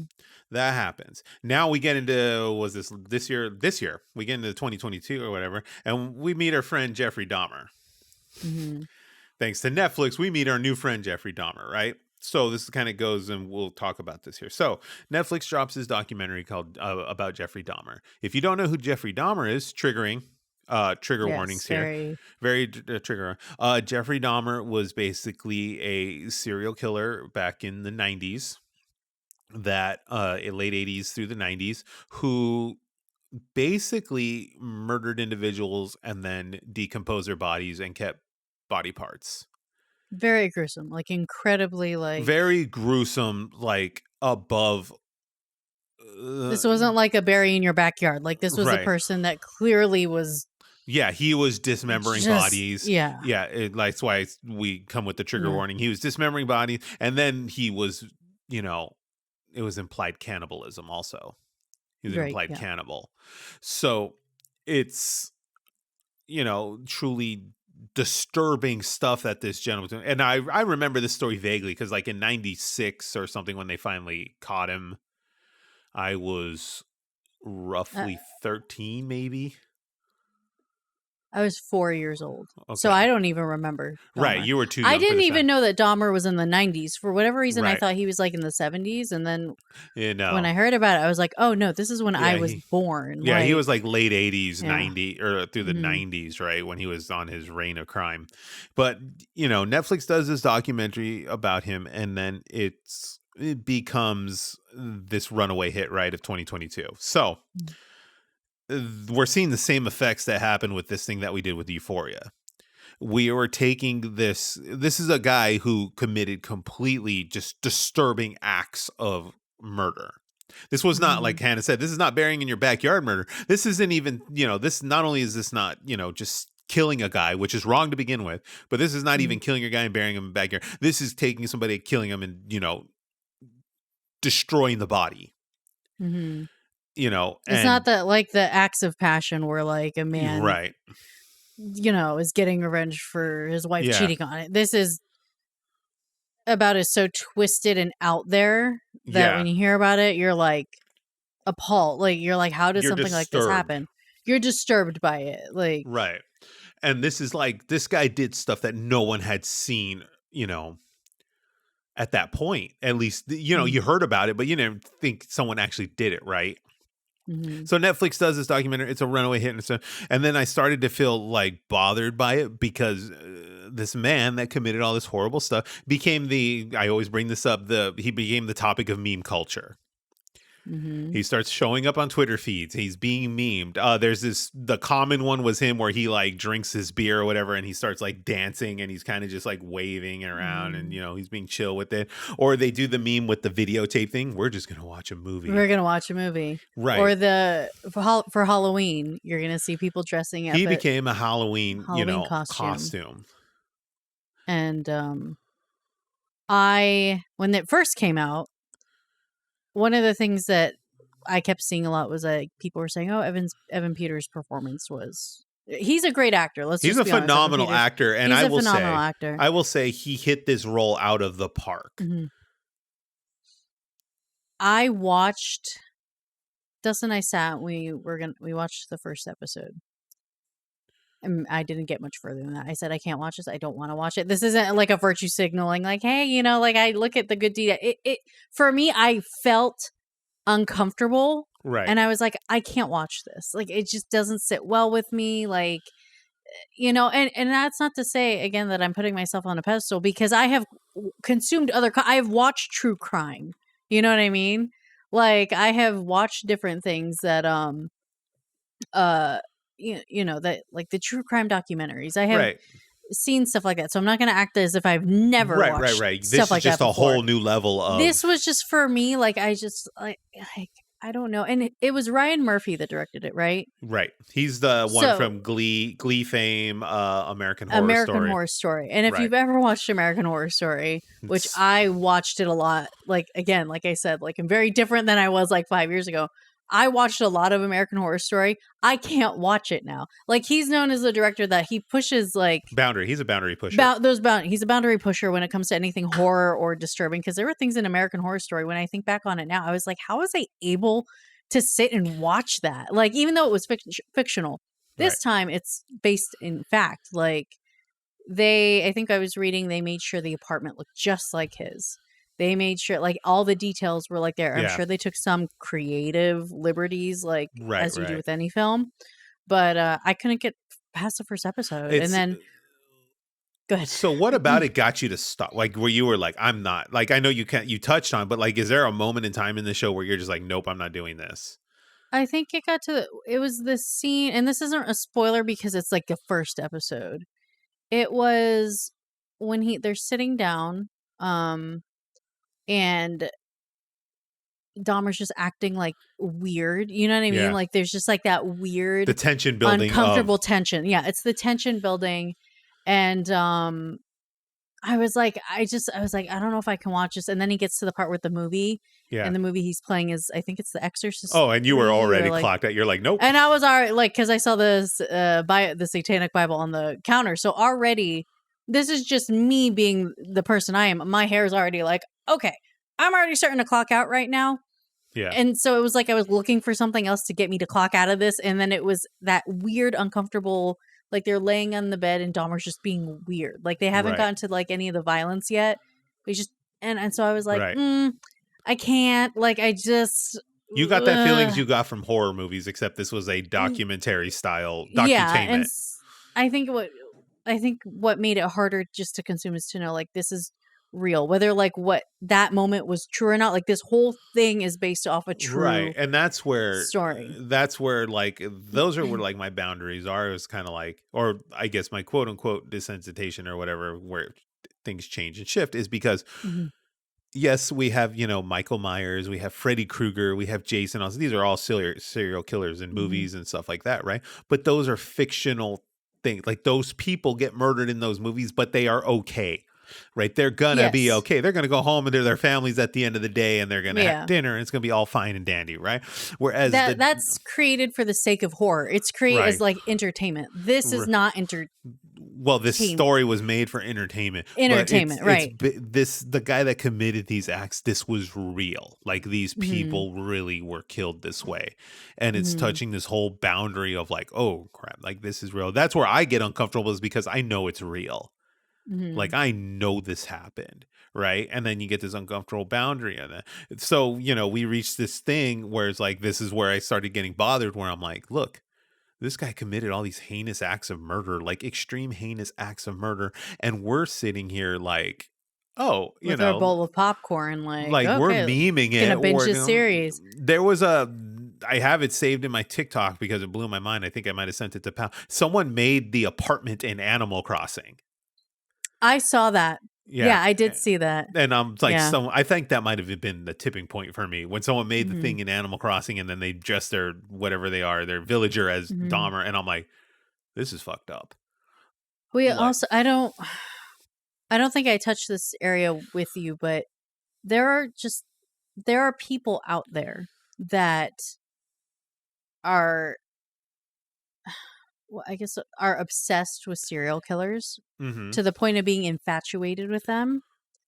Where it's like, I love Jeffrey Dahmer. I love like, like, oh, they're so like we're seeing like some people glamorize like the actual person. Like as if like there's some kind of a celebrity. Okay, right? so Or I'll touch on this because this is actually Yeah. a pretty important point you bring up here. I'll touch Mhm. on this here. So, like, one thing is that, like, I'm one of those people that are intrigued by serial murder. I'll read books about them and stuff like that because Mhm. I'm more intrigued by the thought process and what they're thinking and Mhm. what, like, I'm more inclined to learn about the stuff that led them to the road they went down rather Yeah. than the stuff they did. That's why the Right. Dahmer show actually kind of fascinated me because I was more struck by how the system itself just failed him. His parents, Right. the law, the legal system, everything just failed him. His psychologist, everything just failed him. Mhm. And I was more intrigued by that. But like, so you touch on this thing, like this happened with Richard Ramirez in the 70s, and this happened with Charlie Manson in the 60s. There was always this group of infatuated people with them, these women that would be, sexually aroused by these men and all that kind of stuff because they get the letters in prison and they get all that kind of stuff, Mhm. right? That stuff's all Yeah. real. But again, the internet changes the whole ball game now is because now those people that are in that niche culture of individuals that like these individuals, now they're able to share that love with everyone in the world. Mm-hmm. And then in turn, they find more people that feel the same way, and they all group together and they form groups and Reddit threads and all this kind of crazy stuff. So, Mm-hmm. what you're saying is not far off because that's always been around. That's always been the case. Yeah. Yeah, there's always been, people sexually attracted to them and people infatuated with them and stuff like that. But like now the internet has created this whole world of like, oh, we can gather all these people together and create fan clubs, about this stuff. And we can joke Mm-hmm. about these things. Like, this is the problem like the internet has, and this is the problem I have with internet culture right now, is because everything's like almost like a borderline meme. Mm-hmm. We have a show where teenagers are being sexually, borderline sexually abused on TV. It Mm-hmm. gets memed. You know, Mm-hmm. we have a serial killer that's a part of a Netflix documentary that does heinous acts of crime and murder and da da da da. It gets memed. We turn it Yeah. into Halloween costumes. We turn it into this, I wouldn't be surprised if Spirit Halloween had some slutty high school girl costume sitting on their shelves Yeah. every year. You know what I mean? Now Mm-hmm. it's that kind of stuff where it's like, dude, this isn't right. Like Mm-hmm. we're getting to this point where we're so like common, we're so used to this stuff, and now people become infatuated with it, and then Mm-hmm. their train's not stopping. We like people love seeing train wrecks. Right? Yeah, we all do. No one, every person that's listening to this, including Eric and ourselves, when there's something that's going on, you get curious, you want to look, but where's the line? I Right. guess, who knows if there is a lot, you know what I mean? It's like, do you not consume this type of media? Do you consume some of this type of media? Do it's just, where's, Where's what do this you do? line of like, what is this? Is this actually Right. wrong? Like, what do we feel about this whole thing? Right. So, like, and Yeah. then, we get into this point now where like we're overexposed to tragedy. We just keep Mm-hmm. getting overexposed to it and overexposed to it. And then we're kind of like, oh, well, that's par for the course, Mm-hmm. like we're just constantly being overexposed to this. So like they did that whole thing. And then now, this stuff is becoming more and more common to where people are just like, oh, this is similar to that situation. And it's similar to this, you know. Mm-hmm. You brought up the interesting one the other day, which is fairly recent. It's still an ongoing issue, is this Balenciaga campaign, which Mm-hmm. if you do I not, brought up, go ahead. yeah. So if you don't know, Balenciaga is a very popular high fashion designer. You Like find high them, fashion. yeah, you Like, find them in, we ain't buying it. Like, right. You find them in the same category as like your Louis Vuittons, your Chanel's, your Gucci's, all that. They're in that same category of fashion, right? mhm. And cost. They released this campaign for the holidays I that know when had you say holidays, I'm the like, holiday campaign, right? yeah. They released this campaign, and it basically had children holding teddy bears that were basically in S&M gear, so bondage, leather, mask, all that kind of stuff. Hmm. Sexually explicit, mm, S&M material on these teddy bears, and people Hmm. just looked at this like, what the hell, Hmm. So it's interesting because you know again, this is one of those things that gets brought up by Stephen King all the time. It's like, oh, you know, w- depictions of murder and violence and extreme kinds of things like that. Let's meme it, right? But as Yeah. soon as we see a child holding an S&M teddy bear, like let's get the cancel pitchforks out. You know what I mean? Hmm. So it's like interesting how we all have our line, or we all seem to have this common line of like where we draw it. Hmm. And like what we find accessible. Like you saw the campaign and you were like, what the hell? I was like, how does, and, it could be because, no, I'll be honest. I'll be bold here. There is absolutely no reason to do a campaign like this and have children as your models. Like, Right. and at first I wanted to give them the benefit of the doubt, like maybe like they just weren't thinking. But you had even brought up the point, like multiple eyes have to see Oh this yeah. campaign. Lawyers have to see it. Art directors have to see it. It has to go through a bunch of set of eyes to be like approved. You know what I mean? So Like, yes, like let's look at the chain of this, right? So right. if I heard correctly, Balenciaga uses an ad, like a ad agency. They use an ad Okay. agency to make these campaigns, right? They go to the ad agency. The ad agency develops this campaign. They show you mock-up prints and stuff like that, Mhm. and Balenciaga approves it. Da da da da da da da. If you ever watch the TV show Mad Men, it talks about an ad agency in New York. It's actually a very Mhm. interesting show. It's one of my favorites of all time. Mhm. But it's an ad agency. They go to an ad agency. So the ad agency themselves gets this gig from Balenciaga. Ad agency drafts up this campaign. The ad agency goes through their process, and their project manager or their manager of the campaign is like, you know what? Let's pitch it. That looks good. Let's pitch it to them. And then, it goes up that chain. Then the ad agency takes it over to Balenciaga. Balenciaga approves it, goes back to the ad agency, gets filmed, gets photographed, da da da da, draft, Mhm. the whole thing gets produced, right? Then that product goes back to Balenciaga, and then it goes through their chain of command. Because Balenciaga came out with an apology that said that they're taking legal action to the ad team, as if It was the Balenciaga ad didn't team's have right. which I'm like, you are a high fashion brand. Like, you're not like some small business mom and pop shop. Like, you are a full, like, you have the funds, you have the money, you have the lawyers, you have the this. Like, I don't believe it for a second that it would just be an ad agency's fault alone. Right. Like, you have a No. lot to lose as a company like Balenciaga. So you're crossing you're going down the list, making sure everything's all Right. clear and good. Multiple So, eyes see this thing. Like I said, mhm. multiple eyes see this thing. The people producing the product. Oh, there you go. You locked up a little bit. You're okay now. But Oh, I did? Okay. people producing the product, the editor, the photographer, the editor, da da da da da da, da. And then Art director, all that. art Yeah. director. You would think like, this is a little weird. This is a little out there, right? Maybe we should, Mhm. bring it up to, I don't know about me, like in IT, if I see something that doesn't make me feel comfortable, or I feel something's a Mhm. security risk or something like that, I tell my boss, Yeah. and if it's a manager or something that's involved, I tell my boss and I'll be like, hey, I know this isn't my place to tell them. That's why I'm bringing it to you, Mhm. like that kind of thing. Um, So this goes through the whole chain. Then legal looks at it, like you said, legal department looks at it, and then it goes into production, and it's like released. Marketing looks at it. Marketing looks at it. Oh yeah, that's Mhm. great. Let's throw it. So many eyes looked at this thing and approved this campaign. You can't tell me that someone didn't go like, this might be a little wrong. Mhm. You know. So it's like the argument, like the ad agency, we're suing them. They did this. That this isn't right. Like that doesn't make sense to me. They No. approved the campaign. And the thing is, since this thing has been, like, released, I don't know the general timeline of things as far as, like, some of these other shoots, but other, uh, or ad campaigns from Balenciaga have kinda surfaced, and people are dissecting it because that's what the internet does, you know?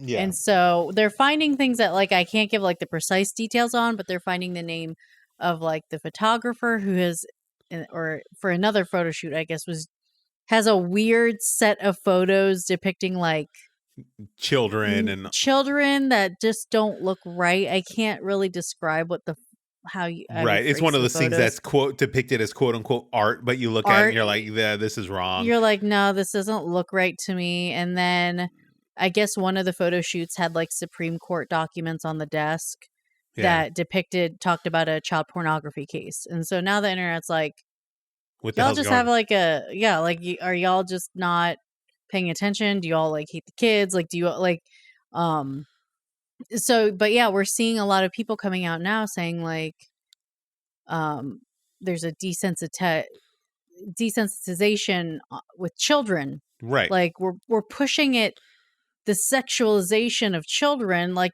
we got ad campaigns of them holding BDSM bears. Yeah. Like, just get like an adult model to hold the bear. Like, it's Right. I think it's like an actual product they're selling. Like, I think from what I understood. Right. But That was it's one of the like, things you had too, where you were like, what are they selling? Are they selling me the clothes? Are they selling me the bear? What is the thing they're yeah. selling me? That Cuz was the I question didn't you know. I had no idea. Like, I right. was like, is this like art? Like, you guys are doing, is the bear like part of like the art, or is it like a product? Like, Yeah, see um the thing about Balenciaga is like Balenciaga's they're the boundary pushing brand of the fashion industry. They mhm. do this weird outlandish stuff to get people talking, and then, people buy into it and they sells the product, right? Mhm. Like, we don't want boomer brands like Chanel and Louis Vuitton and all that stuff. They're out. We want the young, hip, fresh Balenciaga because they push boundaries and they make things look Yeah. cool and young and hip, and it's all Mhm. forward fashion or whatever. But and they've rode that train up until the point, and then this is when the train finally got stopped, and they were like, "Yeah, no, this isn't cool," Mhm. and they're just like, "Yeah, why did the ad have to depict children?" You know, Right. why did it have to depict children? Why couldn't it been dad wrapping up the BDSM bear in a package or whatever, and then stick it in a Yeah. Christmas box, something along, which is still, I think, creepy, but I'm like, yeah, for the sake of just like, why would anyone want like a BDSM bear leg like, as a to each but their own, whatever tickles their pickle, right. that's their thing. But like to Um actually depict children holding these bears and like in a state where like even the child's face and stuff in the ad doesn't look like the kid doesn't look happy to have a teddy bear. He looks like, no. like mildly like creeped out by having this teddy Just bear. kind of like out of it. Like it was just Right. like kind of like a sad looking Almost looks like the kid photo. was drugged, like, and doesn't know where Just he's at. out of it. Yeah. Yeah. And I'm And just it's like, so uh, but so it comes down to like this desensitization of things where it's like, oh, this is the boundary we've reached now. We've gone, so mhm. this is where we stop the line, which isn't that much further from the other lines we've, Mhm. accepted, Right. you know, Yeah, it's just a desensitization of culture in general. Do you remember back, like, I don't know if it was like a couple years ago, Netflix came out with this show. Was it like Cuties or something like that, or something? oh yeah, yeah, yeah, yeah. See, I And it always had a problem with that industry. The child model, child cheerleader. child, yeah. So I never watched that, but I heard about it. Like parents are coming out like cancel this, like it's overtly sexualization of like elementary school Right. children, or um. And so we see this, and I don't know. I just don't know what would. This is gonna be a stretch, and I'm not trying to sound like one of these like create like these moms out here that are like, "Rah, rah," but I think there's a lot of times a blatant disregard for children in general. Um, because it's funny, a lot of my TikTok feed, and I don't know why, because like I'm gonna be a mom, but a lot of my TikTok feed is like people getting irritated with kids that are crying on a plane, or Mhm. having a meltdown at the supermarket. And I was one of those people that would be like, keep your kids at home, you know? But after working with children for as long as I have, I'm kind of like, they deserve a place in society just like everybody else. They're Right. little people. They're people, you know? They just don't have the maturity to regulate their emotions and like all that stuff. And so I think we just overtly seeing in society like just a kind of a disregard for children. And I think that it all kind of stems and works together to where we're seeing like this stuff now, where it's like we're not even gonna think about the fact that children are in this ad campaign. It's just gonna work for the sake of the art, or maybe they're trying to send a message. I don't know. Like that's kind of where everybody's No one knows going. what to say. We just know that the Right. ad depicts like an uncomfortable feeling. But to go what you're saying is Right. like this disregard for children. I don't want to say it's a disregard, but I do believe that there is I genuinely do believe there's parents that love their children, Oh yeah, for sure. but there's a lot of parents these days that use their children as tools. They use Yeah. their children as tools to garner fame or some kind of success in something that they weren't able to achieve on their own. Like the cuties thing does this thing, right? Mm-hmm. Oh, I couldn't, I couldn't do it myself, or it didn't happen to me. My mom wouldn't let me do it. I'm going to make my child this child runway model, and we're going to take him to all these shows. I'm going to spend 6 figures a year on clothing and hair and makeup for my 6-year-old to look like a 20-year-old on stage. Da, da, da, da, da, da, da. Or the family vloggers, like the Ace family, or Oh, hell with you're those seeing people. the yeah, you're seeing the ones that like take their family and use them for entertainment. It's a tool. It's a tool to Yeah. garner entertainment and celebrity. Right. And I'm going to tell you straight up right now, Mm. celebrities do this just as much as anything else, The Kardashians are a perfect example of this. Do I believe the Kardashian clan loves their children? Yes. right? Yeah. But you can't doubt that they use their children as a tool to garner discussion and clicks and likes and all of this kind of Hmm. stuff. They use them, Yeah. you I know? mean, you have I know Kylie, the youngest one, she just had a little boy. I Yeah, don't know. He might be a few months old now. But nobody knows the name. right, And so everybody's like, "What's the name of this kid? What's the name of who? Leave the it's a kid. right. Leave him alone." Like there's but there's nothing that irritates me more than the But mommy vlogger. I guarantee when the time is right, that kid's name will be revealed when they need it to be revealed. Yeah. You know, Oh yeah, they say that what is it? The devil works hard, but Kris Jenner works harder. yeah. There's a Like that's bullet. what they, That bullet is in the chamber for when they need yeah, to fire it, right? yeah. But like this thing, like the cuties thing, really, really bothers me. The 6-year-old cheerleading competitions and all this kind of stuff. Because Mhm, number one, there's no background checks on these judges and all this kind of crap. mhm, I don't want to. Okay, I'm going to rephrase that because I don't want to get in trouble. I would imagine, like on a global level, for like a global organization or something like that, they do some kind of background mhm, check. But these little like community based ones or whatever, I doubt there's any kind of security or background checks going on at those things, right? mhm. And I would imagine there's at least some kind of like there's some pedophilia is getting into these judging tables. These pedophiles It's sad getting. to think about, and like it sounds so out there, you know. But me being desensitized and thinking But logically, I'm like, this is happening. You and know, I never want to be that person that's like, oh, that's so twisted and wicked for something like that to happen. But you see it, like I'm right. That's what it the is. Like, world's broken, and yeah, you know, it it's almost like if you think that it exists, it it's probably going does. to. It Yeah, probably probably does. does. So Um, like this thing like that, like because you have to be a really weird dude to want to vote and judge those kind of things. You know what I mean? I would It, imagine because it's yeah, very like detailed and like I don't know. Like I it's just can't even imagine trying to sit through something like that. yeah, Like, it's wrong and disturbing in itself. So like we have those kind of things, the cuties thing, that was a big backlash. So like back to this Balenciaga thing, now we're like trying to get these celebrities to back out and cancel the brand and all that kind of stuff and da da da da mhm, da da da. And where it's like it's this weird thing where, and I hate to say it, but this comes back to desensitization. This is the topic of this whole thing. Desensitization, 6 mhm, months from now, when this whole thing blows over and they'll go and they'll slap some celebrity on a Balenciaga ad mhm, and they're going to go back to selling product. mhm. Because that's You how know, cancel culture works. I think right, it's very rare that we see something just go completely under. right, Maybe it'll have a season to where it's like, oh, I can't sell, I can't have my business open, I can't do this. And then, like you said, somewhere down the line, I think of Kanye, for example, who has clearly, we started off saying he's clearly said horrible, awful things. He has this right. trend of, he keeps doing things. But what are we seeing? He's still going to have fans at the end of this. That's the Like once scariest this thing about blows him. over, he's still going to have people that are going to be devoted to him and his music. And maybe the things he said, he might even get new fans because of the things he's been saying. Well, we saw it with the Right? Travis Scott thing too, when the whole Astro World thing happened and those people died at that concert of People died. his. Yeah.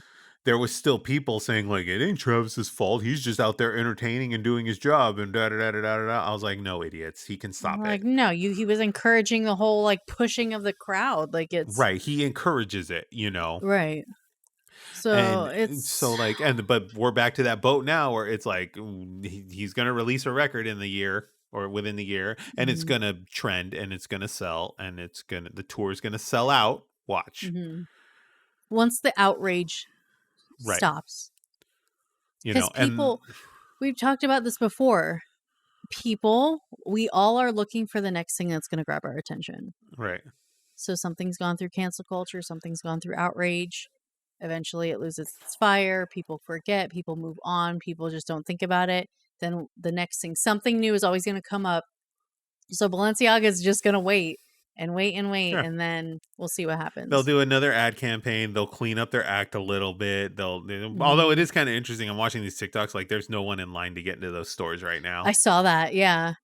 I think Kim Kardashian released her statement too, saying that she's not going to separate from the brand. Um, and for me, I'm like, I'm not surprised with that. Like she's like drenched in Balenciaga. Like all her Yeah, Instagram posts, you see her wearing it. you know that she is not going to, probably Their because she makes a financial good check. agreement, yeah, that financial Yeah. agreement between the two of them is just far too much to, you know, Mm, go and bypass and let go of. I know mm, because there's a high end mall that I live next to, and I walk through it to get to the gym or whatever. And mhm, yeah, like the Balenciaga, there's no one in shopping in that Balenciaga section of the store right no. now. Mhm. And it's kind of like, and it's weird, like, and it's interesting too because sometimes these things kill brands. Do you Event. think that this is enough to kill Balenciaga? Is there the possibility that it could? I don't think their impact in the industry will be severely impacted, but I Mhm. don't think they will die because there's not a brand out there right now that is doing what they're doing to kind of take its place. Right. So if like you look at it like the Twitch and YouTube thing, like Twitch is going through all these problems right now. If Twitch Mhm. dies, YouTube's right there right now to take its place, and people Right. migrate it over. Right? I don't think Mhm. Balenciaga has that in the industry right now. Like I don't think they have Mhm. someone nipping at their heels that's doing exactly what they're doing. Like I said, they're the Mhm. far outlandish one. The only one that's like really even close, I would think, is like a Gucci, but even Gucci's kind of reaching like out of fashion territory. Like it's their Mhm. moments past, they're kind of Yeah. reaching that realm. Mhm. That's where the Balenciaga thing came in and they were really taking off, Mhm. you know. At least from a No, fashion 100%. forward sense. Like Gucci Yeah. will like Balenciaga Gucci will always be popular. They've had a legacy forever now. But like Mhm. Balenciaga was one of those up and coming hit brands that just kind of, you know, swung into the thing. The one thing that'll really, really make a difference is like if Balenciaga gets out of that boutique market and they start showing up in um like your Nordstroms and stuff. Not Mhm. even that. Like it's a complete downgrade, but like if your Balenciaga starts showing up in like Macy's and stuff like that, then that's Yeah. really where it, because Nordstrom is very high end. Yeah, it is. So if you're getting into that Macy's realm of stuff, then it'll really be in trouble. But you holding up okay over there? I see you. It's my back. Like, he's like, I'm okay though. Like, I Oh, can keep okay. going. I just had to like, You need a if pillow? if you, no, I'm good. If you guys are watching and like I keep moving, it's just because the back thing, like with the baby, like, She's finicking. so But, yeah. But I'm will it okay kill though. them? I don't think it'll kill them. It's going to severely impact their branding, though. Yeah. They're going to have to be But really, really careful and tiptoe with how they market themselves. now let me ask you this question: do you think if Balenciaga doesn't die from this, right? What about the celebrities that endorse them or will not part ways with them? I can't see that happening with Kim Kardashian. She's built an No, empire. She's got too no. much. But like, what about the celebrities that maybe aren't as well known or like aren't at the Kim K level? Like, Those celebrities I would imagine would be younger. mhm. More Gen Z versus, because realistically, like with the exception of Kendall and what's the other one, Kylie or whatever, Yeah. they're Gen Z. Hmm. But the Kim and the whichever the other Courtney and whatever the other third one is, Chloe. right? Yeah. Yeah, Chloe. they're millennial. Hmm. They're millennial, so their footholds already in place. So a smaller celebrity, I don't even know if it would be a smaller celebrity. Let's say a Gen Z celebrity that's either YouTube Hmm. famous or influencer or whatever. They're Hmm. probably more inclined to break from the brand before it affects Yeah. their their income and revenue. So they'll break off Yeah. from Balenciaga and go find a new sponsor.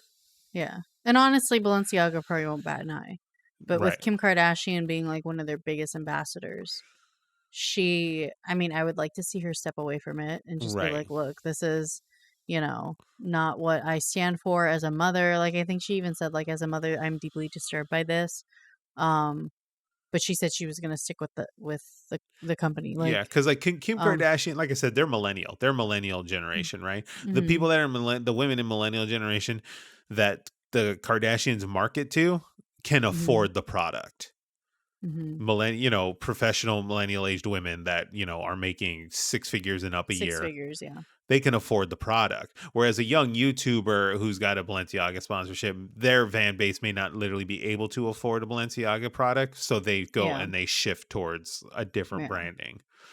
Yeah. So that's where that kind of goes. But um the um the idea that this brand where I think they'll survive. They'll live. I don't think they're gonna be completely dead in the We can water. revisit this like as like a starting, I'm how sure we we're do our gonna come 15 back to minutes. this, and when Yeah, more we'll comes just out, they'll see. rebrand. I'm interested to see how they survive this thing. But that's the I know. Balenciaga thing. And then now Netflix is right back in the swing of things. And Hulu. Or no, it's Peacock. Peacock. Peacock. Is it Peacock? I'm It's so used to Peacock, saying yeah. Netflix, but okay. I So know, Peacock's right? getting in on this crime documentary. So we're seeing more of this stuff now that they know and this is going to happen. Now that they know the Dahmer thing was a hit and people are receptive to it and will watch this Mhm. content. Now all Mhm. these other companies will start getting into it and they're like, oh, this thing was a huge hit. The boardroom. You can hear it in the boardroom now. Hey, that Dahmer, we need that Dahmer thing. Who can we work, what can we work with and Yeah. get that Dahmer audience? I Mhm. guarantee you that's what's said in the boardroom. Oh yeah. We need subscribers. What can we do? And so our newest addition to the Peacock streaming service is the Casey Anthony documentary, So which is Casey, actually featuring Casey Anthony. Like it's not just information. oh God, I didn't even know it was Kate, actually featuring her. she's interviewed. It's basically a documentary on her. They're interviewing her. They're following her. Oh no. Yeah, like literally, she is sitting there answering questions years after. I remember Oh, this trial. I was in I think I had just left high school. she's the one that murdered her child, right? Like, and then Yes, lied but about she lied to police to circumvent the investigation or whatever.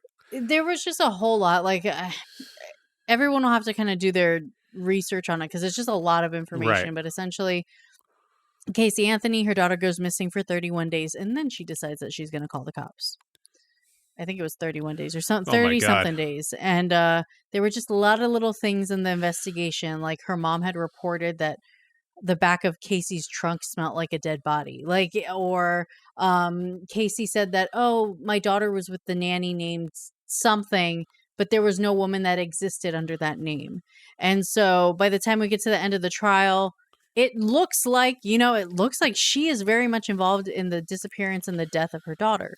Right. Almost positive they found the body. I can't confirm because it's been a while since the Yeah. details are It's still fuzzy. tragic either way. But the jury still found her innocent. So she goes off, lives her life elsewhere, goes into hiding.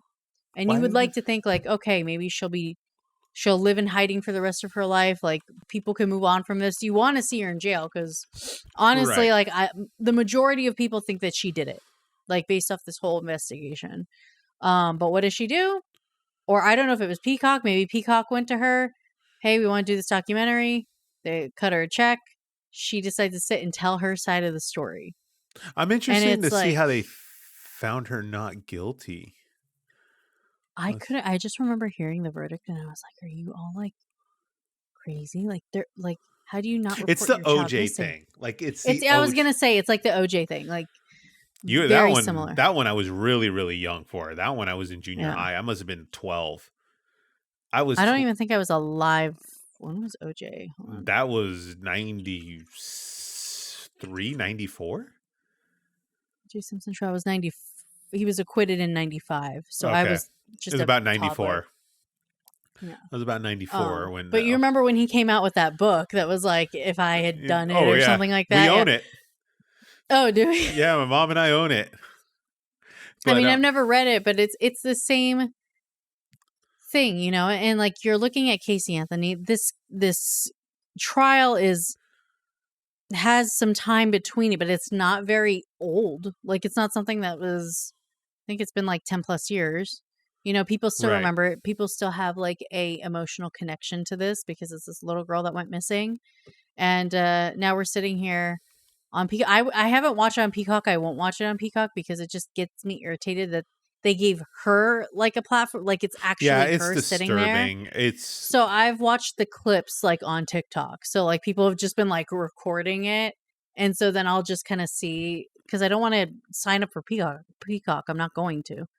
Um, but Yeah, there's another example. A lot of people are like, how desensitized are we that we're going to go out and get Casey Anthony to actually tell her side of the story when this case isn't even that old. Like, it's like 10 plus years. Like, Right. It's still fresh in people's minds. You know what's interesting? yeah. You bring up the OJ thing. I'll bring you up an interesting story here about the OJ. I Hmm. have like, I think they might have even touched on this on like one of the TV shows they did about OJ. But Hmm. like one of the interesting things about OJ is OJ's issue happened right after Rodney King. Like Rodney King was still in fresh in people's minds. If you don't know what Rodney King was, triggering moment here, Rodney King was beaten by, I think it was 4 police officers Hmm. at a gas station. And back then no one had cell phones, but somebody was on vacation and caught it with a video camera. Like they recorded it Oh, on wow. tape, Okay. right? And the Hmm. cops got off. The cops were, Okay. they got off and they were proven innocent, or they were shown innocent, right? And then the LA riots happened, and LA went Hmm. up in flames. Very, very similar to what you saw with the George Floyd thing, but just in the pocket of LA. Oh. So the interesting thing is OJ was obviously, they they vote him as innocent.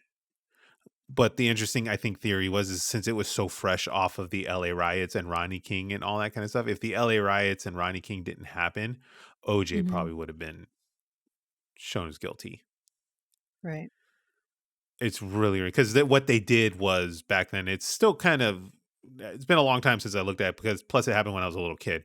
But Hmm. all the stuff pointed to that he did it. The shoes, the glove, everything was there in place, Everything right? was there. Hmm. But what his legal team did is they played the race card. Mm, And they that's showed sad. like, yeah, like they were white cops, they had beef with them, that kind of stuff, da da da da da da da. And that all worked Hmm. because of what happened with Rodney King. Okay. That's just my theory. I can't That's prove your it. theory, right? Hmm. I feel like if the Rodney King thing didn't happen, OJ would have been in jail for murder. Hmm. It's really, really interesting how like that history stuff plays out. But yeah, you're right. The back to the Casey Anthony thing. We're giving this woman a platform who, we believe that murdered her child Yeah. and, circumvented law enforcement and all that kind of stuff to, avoid it and avoid Hmm. repercussions. And then now we're giving her odds to tell her side of the story. And, again, it's money. Like I said, they sat in a boardroom and they're Hmm. like, "Hey, we need this. Hmm. We need to get on this Dahmer boat. Who can we work with?" Hmm. What And was is Gabby Petito? Then you said Gabby Petito. Gabby Petito's the one recently, right? That just went missing with recently, her she was like a boyfriend. YouTube. Yeah. So Gabby Petito, she was like a YouTube, one of those van life vloggers that Right. like her and her boyfriend Brian Laundrie went. They go to all these places, and she's like a social media influencer, right? Like Yeah. probably not like super super famous, but like she had a following. She was doing pretty well, and when she went missing, we saw I remember my TikTok feed. You might have remembered yours A because it little was bit. everywhere. Yeah. It was just like consistent. Like people were coming up with theories. People were coming up with their people. The FBI, I think, at some point was just like overwhelmed by all the information that was just coming from social media because you have an ongoing investigation. They hadn't even found her body yet or anything like that. And we have the internet just basically like clawing their way into this investigation to try to find out what's going on. Meanwhile, we have a family on the other side of it that doesn't know if their daughter's dead or alive.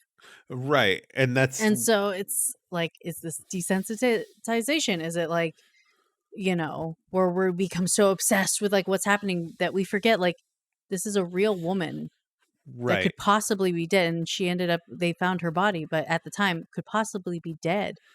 It's And we that have a family that's gratification. like, It's that yeah. gratification that we get, like, for entertainment, that constant need we need for content now. Mhm. Because back to the Dahmer thing, like all these families have to relive what happened to their loved ones Mhm. because of this TV show. Now I know this is like, I watch crime documentaries all the time. I've openly Mhm. admitted I've read books, and information about serial killers and stuff. I'm not opposed to documentaries. I'm not Right. opposed to documentaries and learning about what happened in a certain situation with these people or stuff like that. But it's the over dramatization and the entertainment Where's the spin, line? Yeah. that a company like Netflix puts on these situations. Mhm. Because it was clearly docutainment. It was loosely based on, historical events that happened at that moment in time, but Mhm. they dramatized it up for entertainment, Right. and we're going to see that with this Casey Anthony thing. And, if the Gabby Petito thing does become a product of, Oh, it, there's already a documentary. It's like was it one of those mainstream trending ones though, like the Netflix stuff was? I don't know if it was like Hulu or Peacock, but I remember seeing, or maybe it was Discovery Plus. I feel like I saw it like Oh, Pal says they made a on my. movie Did about her they make a already. movie already? Yeah, back in October. So, but I remember when they were doing the ongoing investigation, I saw something, whether it was Netflix or Hulu, where they're like Gabby Petito. I'm like, they haven't even found her body yet. What is there to make a movie about? In a Right. sense, like what, like but This it stuff becomes like gets this stuff gets optioned as soon as it becomes like a trending thing. hmm So, um for example, the Casey Anthony thing. hmm That thing, the options were probably purchased. hmm Whether or not they do something with it, it's you know, remains to be seen, but we're now seeing that okay, they're obviously going to do something. But like back when the trial happens or whatever, the families or whatever, whoever's involved, they already sell the stories. right, They're like, oh, okay, well, I'll do the book deal with so and so, and I'll do the TV deal with Hulu once this all dries and dries settles. out. Especially when Yeah. they know it's trending. I guarantee you the options for the Johnny Depp and Amber Heard thing, which was another one we all got consumed. Hannah and I did Yeah. what, 2 episodes on this? Was it one I or think we two? did like an episode, just Yeah. one. Okay, so this But whole I think we broke it down into two sections. But yeah, I was thinking about that too. I'm like, we got that's a involved in that. case. We got involved in that, and we were like, watch. I was watching like the whole thing, but you have to think like there's a person's trauma at the end of this. Right. Now, granted, Depp decided that he wanted it to be uh casted because he wanted people to see, Right. He wanted his actual story being the told. story, which yeah, I understand, but we watch it how we like clamored at that as We just a whole consumed it. country. Like, yeah, we just like were obsessed with it. And that got During memed. my That got and that got memed. me right. The mega pint, and The the hearsay, hearsay, the right? All that kind of yeah. stuff, So I guarantee you those things all got optioned. We're going to see something about that if it hasn't already. I don't think it has, but we'll see something about that in a couple years where that whole thing Mhm. is going to be auctioned off, Mhm. and or that's going to be produced. Those things get optioned. Johnny Depp talked to so and so, Amber Heard talked to so and I'll do the book deal here. I'll do the TV deal here, and that stuff all gets like, um, you know, Mhm. laid out here. So, you know, we'll see what happens. Like, we're gonna see what happens. But I just thought it was so interesting how people's minds just shift and we're just like, oh, this is on Netflix. I'm gonna watch it, be entertained, and I'll be okay with all of it, and I'm gonna Mhm. meme about it. And we're You all know, guilty of it. we're all I guilty. like Yeah, we're not gonna Hannah sit and I here. trust. I tell you right now, Hannah and I are Yeah. not innocent. We dig through Cheesemate just like every. Yeah, like this isn't our like again virtue signaling of like we don't watch these like but that's the whole conversation is that like where's the line drawn and what is considered morally wrong in this situation? Can we answer that question? What, is I there think ethical consumption of true crime documentary? I don't know, and right. I We think don't the have the majority of us, we answers don't to know. We any don't of have the that. answer. But You know, things to think about. It might be just by person case. Like how when I started watching Dahmer, I couldn't watch it. Like I just couldn't do it. Some people might be able to. I got through You all know, 8. I got through you all did. 8. It's some moments it's rough where I'm like, this is wild. Yeah. This is just nuts. But you know, we'll see how like I think with society continues to evolve too. Mhm. Like we just keep evolving as a society, and our boundaries just Mhm. keep changing. I We're know. seeing it like with the Euphoria stuff. We're seeing it with the crime documentary stuff. Mhm. We're seeing it with the court trials that show up on TV. All this kind of stuff that just keeps that's just going to keep getting fed into our brains, and then we're just going to keep lowering. We're going to keep lowering our standard bar for Our what we find standards. acceptable and what we Right. don't. So, on that note, we're going to start segueing our way out of here. It was good talking and seeing you again. I mean, I talk to you almost every day, but I, like we haven't done an episode in a minute. I know. That pregnancy really knocked you out. Yes, I know. He's kicking me right now. Like right now, I just feel like she's just moving. Like, and so, maybe we'll my send back you a hurts. standing desk. But then again, you're not really going to need it in like 4 No, months. I know, because in like a few months, I'll be like on that bed, just like knocked out. Like, I just hope. Let's all hope that I have an easy delivery. Everybody, like, just send me all the good wishes and Do you want prayers. to do you want to share the gender now, or are you going to wait? I thought I did, didn't I? Well, you told Didn't I me. last? Didn't I say last episode? I'll double check.